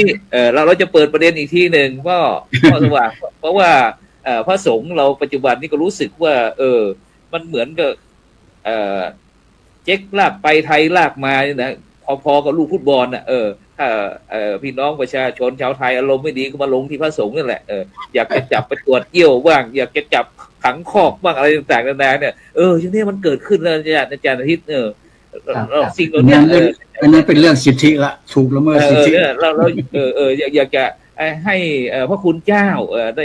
ได้มีองค์ความรู้ด้วยไม่ใช่ว่าอยู่ๆใครมาจากไหนไม่รู้อยู่ๆก็จะทำอย่างตามใจตัวเองเนี่ยเราไม่ได้สอบถามพระคุณเจ้าอะไรมันจะยังไงดีอาจารย์อาทิตย์คุยให้ฟังหน่อยครับจะเดี๋ยวเข้าใจว่าเวลาเหลือน้อยแต่ว่าจะฝากไว้สามประเด็นครับอาจารย์น่าจะรู้หน่อยอาจารย์สอบถามด้วยประเด็นที่ของคุณพ่อสว่างพูดเรื่องของสิทธิผู้สูงอายุเนี่ยจริงๆปี68เนี่ยครับก็เป็นนโยบายสำคัญของกสม.ด้วยมีการขับเคลื่อนนะครับมีการมารับฟังความเห็นตามภูมิภาคต่างๆก็คือมองเห็นในหลายประเด็นนะครับอาจารย์ทั้งในมิติของการหลังเกษียณและควรมีงานทำไหมอะไรอย่างเงี้ยครับการที่จะไปผลักดันให้มีกฎหมายระหว่างประเทศว่าด้วยผู้สูงอายุซึ่งปัจจุบันยังไม่มีเนาะเพื่อที่จะมาเป็นหลักการร่มใหญ่ในการขับเคลื่อนนะครับเข้าใจว่าปัจจุบันเองเนี่ยประเทศไทยเข้าสู่สังคมผู้สูงอายุเป็นเขาเรียกว่าเป็นสมบูรณ์แบบแล้วเนาะตั้งแต่น่าจะปี2 ปีแล้วแหละแล้วก็น่าจะในอนาคตคิดว่าน่าจะต้องมีปริมาณที่เพิ่มขึ้นอันเนี้ยเข้าใจว่าคงต้องมาร่วมขับเคลื่อนกันแต่ว่าสิ่งที่อยากจะฝากอีก2 ประเด็นเนี่ยก็คือว่าการมาตั้งสำนักงานกสม.พื้นที่ภาคเหนือเนี่ยมีวัตถุประสงค์หลักๆอยู่สองด้านเนาะสรุปให้เข้าใจง่ายๆประเด็นด้านแรกเนี่ยจะเป็นการลงมาทำงานร่วมกับเครือข่ายก็คือถ้ามีประเด็นผู้สูงอายุประเด็นสถานะหรือจริงๆในพื้นที่เนี่ยก็จะมีประเด็นเรื่องที่ดินสิ่งแวดล้อมเนาะเรื่องภัยพิบัติเรื่องฝุ่นนะครับแล้วก็เรื่องของภัยภูริภัยต่างๆอะไรเงี้ยครับก็จริงๆถ้ามีเครือข่ายเนี่ยกสม.โดยสำนักงานภูมิภาคที่เชียงใหม่เนี่ยก็อยากจะไปร่วมขับเคลื่อนเราจะทำงานในมิติกันแบบไหนเนี่ยเดี๋ยวอาจจะไปคุยกันนอกรอบเนาะอันนี้ก็เชิญชวนนะครับยินดีที่จะร่วมกันแล้วก็มาดูว่าเราจะทำงานกันแบบไหนนะครับซึ่งเรามีต้นแบบของการทำงานด้านคลินิกสิทธิ์กับทางอาจารย์วิสิทธิ์เนาะแล้วก็ทางพี่หลวงอาจารย์นี้ไปพอสมควรแล้วก็อยากจะขับเคลื่อนในประเด็นอื่นด้วยแล้วก็อีกประเด็นสุดท้ายครับที่อยากจะฝากก็จะเป็นเรื่องของการที่อยากจะประชาสัมพันธ์สำหรับทุกคนนะครับทั้งในส่วนของภาคีเองหรือชาวบ้านประชาชนในพื้นที่ครับโดยเฉพาะใน15 จังหวัดสำนักงานตั้งเนี่ยดู15 จังหวัดนะอาจารย์แน่นอนครับเชียงใหม่เชียงรายแม่ฮ่องสอนปากเนี่ยเราดูหมดนะครับไล่ตั้งแต่ข้างล่างลงมาอย่างตัวของพิษณุโลกพิจิตรเนาะกำแพงเพชรตากนะครับไกลเราก็ไปนะครับอาจารย์หรือแม้แต่ที่ไกลที่สุดอย่างเช่นเพชรบูรณ์เนี่ยครับสุโขทัยก็อยู่ในเขตเราตรงเนี้ยถ้าเครือข่ายอยู่ในพื้นที่เนี่ยก็ยินดีที่จะทำงานร่วมกันแต่ว่าถ้าเกิดคนที่ไปประสบปัญหาครับท่านรู้สึกว่าท่านถูกละเมิดสิทธิ์ไม่ได้รับความเป็นธรรมเนาะแล้วก็พยายามเข้าไปใช้สิทธิ์แล้วมันเข้าไม่ถึงเนี่ยครับหรือเข้าไปแล้วมันเกิดปัญหาแล้วพยายามที่จะให้ตามหน่วยงานที่เกี่ยวข้องแก้แล้วเขาก็ไม่แก้เนี่ยผมก็แนะนำนะครับเชิญชวนก็ลองยื่นเรื่องเนาะมาที่กรรมการสิทธิ์ซึ่งสามารถยื่นไปส่วนกลางหรือมาที่ภูมิภาคก็ได้นะครับอาจารย์แม้ว่าตอนนี้ตัวสำนักงานยังไม่เปิดนะครับแต่ว่าเรารันงานกันละเดี๋ยวจะมีกำหนดการเปิดเร็วๆเนี่ยครับเบื้องต้นก็คาดว่าจะเป็นต้นปีหน้าเนาะก็เดี๋ยวคงจะมีประชาสัมพันธ์ข่าวออกมาแต่ว่าทั้งนี้ทั้งนั้นเนี่ยตอนนี้ทีมงานเราเริ่มทำงานกันแล้วถ้าท่านประสบปัญหาหรือท่านไปพบเห็นนะครับท่านสามารถยื่นเรื่องมาได้เลยเนาะเรามีช่องทางจริงๆหลายช่องทางครับทางไปรษณีย์อีเมลทางเว็บไซต์แต่ว่าผมจะฝากเอาไว้สำหรับเนื่องจากมันมีเวลาน้อยแล้วเดี๋ยวผมจะฝากช่องทางติดต่อให้พระอาจารย์ช่วยประชาสัมพันธ์ทางเพจนะครับก็ถ้าเป็นส่วนกลางเนี่ยสายด่วน1377นะครับเลข4 ตัวโทรไปได้เนาะโทรไปปรึกษายังไม่ต้องร้องเรียนก็ได้ครับโทรไปปรึกษาว่าเกิดปัญหาแบบเนี้ยเอายังไงนะครับเดี๋ยวจะมีเจ้าหน้าที่ครับทีมที่ศูนย์รับเรื่องเราก็เขายินดีให้คำแนะนำปรึกษาหรือจะยื่นเรื่องเลยก็ได้แต่ถ้าเป็นที่เชียงใหม่เนี่ยก็สามารถที่จะ walk in เข้ามาเนาะอยู่ที่หลังใกล้ๆกับโรงพยาบาลเทพปัญญาหรือถ้าเบอร์โทรก็จะฝากเอาไว้จะเป็นเบอร์โทร053นะครับ 242-030 ถึง 2นะครับก็โทรมาได้เหมือนกันในวันเวลาราชการหรือถ้าเจอทีมผมนะครับเข้าใจว่ามีหลายคนนะครับลงพื้นที่ไปพบเครือข่ายเนี่ยท่านสามารถยื่นเรื่องผ่านพวกผมได้เนาะเราเป็นลักษณะของคลินิกเคลื่อนที่นะครับยื่นได้แล้วทุกเรื่องที่ท่านยื่นเข้ามาเนี่ยเราจะทำความเห็นแล้วก็ทุกเรื่องจะผ่านความเห็นของกรรมการสิทธิ์ซึ่งเป็นบอร์ดใหญ่ของชาติทุกเรื่องนะครับอาจารย์อันนี้ต้องขอย้ำว่าทุกเรื่องของท่านที่ท่านยื่นมากรรมการสิทธิ์ท่านจะรับรู้และท่านจะมีคำวินิจฉัยมีความเห็นและมติออกมาเพื่อช่วยเหลือทุกท่านภายใต้หลักการสิทธิมนุษยชนเนาะก็อาจจะฝากไว้ประมาณเท่านี้ครับอาจารย์ครับสาธุครับถวายพระอาจารย์ดร.วิสิทธิ์สักครึ่งนาทีอาจารย์ ต้องก่อนอื่นต้องขออนุโมทนาจากกสมเนาะที่ได้มีมาตั้งไว้ที่ภาคเหนือ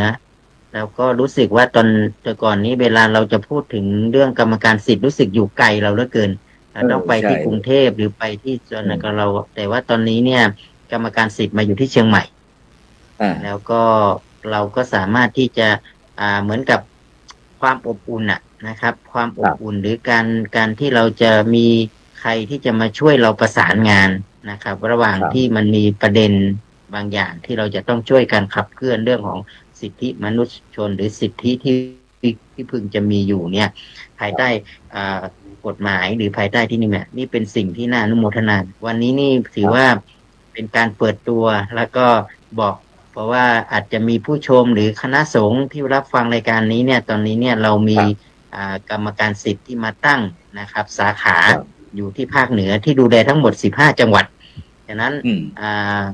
พระสงฆ์ก็ดีในต่างๆหรือแม้กระทั่งทุกท่านนะครับที่มีประเด็นอะไรที่อยากจะเสนอให้กับทางกรรมการสิทธิ์ได้เป็นผู้ประสานงานเพราะกลไกขององค์กรอิสระเนี่ยนะครับเขามีสิทธิ์ในการคุ้มครองอยู่แล้วครับเบื้องต้นก็คือหมายถึงว่าถ้าเรามีแบบนี้เนี่ยนะครับข้อมูลหรือโดยเฉพาะยิ่งก็อยากจะให้พระท่านได้มีความรู้ด้านสิทธิ์ด้วยนะต่อไปก็อาจจะต้องคุยกับพี่อาทิตย์ว่าเราอาจจะต้องถวายความรู้ให้กับพระสงฆ์นะว่าพระสงฆ์เนี่ยท่านก็ต้องไม่ใช่ว่าผมไม่ต้องการสิทธิ์อะไรหรอกอันนี้ตอนนี้ไม่ได้ละนะครับถ้าไม่มีสถานะนี่ก็ลำบากฉะนั้นพระสงฆ์เราก็อาจจะต้องตรงนี้ด้วยก็ผมคิดว่าในวันนี้เนี่ยที่เป็นอาจารย์พระกุศพลจัดรายการพูดคุยกันวันนี้ก็เป็นสิ่งที่สำคัญนะครับแล้วก็อยากฝากทุกท่านว่าตอนนี้เนี่ยเราอาจจะต้องทำงานเป็นเครือข่ายกันในการที่จะเชื่อมแล้วก็ให้ความรู้นะครับยังไงก็ตามผมคิดว่าความรู้เป็นเรื่องใหญ่ความรู้นะครับถ้าเรามีความรู้ความเข้าใจเนี่ยมันจะทำให้เราสงบสุขแล้วก็อยู่ด้วยกันด้วยสันติวิธีแล้วก็ไม่ละเมิดสิทธิ์ซึ่งกันและกันอาจารย์ครับผมครับสาธุครับฉะนั้นวันนี้ก็ถือว่าเป็นการเปิดโอกาสที่ให้กสม.หรือว่าคณะกรรมการสิทธิมนุษยชนแห่งชาติของเราได้มีส่วนในการมาใช้ช่องธรรมะเป็นทีมทีวีออนไลน์ของเราเป็นช่องอีกสื่อหนึ่งเพื่อที่จะเสริมเติมเต็มด้านเรื่องปัญญาให้แก่บรรดาท่านผู้ฟังท่านผู้ชมเพื่อที่จะสามารถนำไปประยุกต์ใช้ในการดำเนินชีวิตของท่านให้มีความสุขแบบยั่งยืนนั่นเองนะจ๊ะก็ครับคืนนี้ต้องกราบขอบพระคุณท่านอาจารย์ดร.วิสิทธิ วิสิทธิโทนะครับท่านพ่อสว่างแก้วกันทาผู้อำนวยการมูลนิธิพัฒนางานผู้สูงอายุพร้อมทั้งอาจารย์อาทิตย์ล่มพนาธรรมนักวิชาการสิทธิมนุษยชนสำนักงานคณะกรรมการสิทธิมนุษยชนแห่งชาติพื้นที่ภาคเหนือของเราที่ได้มาเปิดตัวในวันนี้ก็หวังว่าในโอกาสต่อไปเราก็คงจะมีรายการดีๆให้ทางกสม.หรือว่ามูลนิธิพัฒนางานผู้สูงอายุของเราได้มีโอกาสมาร่วมสนทนาแลกเปลี่ยนกันสำหรับในค่ำคืนนี้ก็โดยเฉพาะพนท่านผู้ฟังท่านผู้ชมทุกท่านขอบคุณทุกท่านนะเวลาหมดเวลาหลับฝันดีมีเงินใช้ไร้โลคาพยาธิไม่เจ็บไม่จนร่ำรวยทุกผู้ทุกคนสำหรับค่ำคืนนี้ขอกล่าวคำว่าสาธุ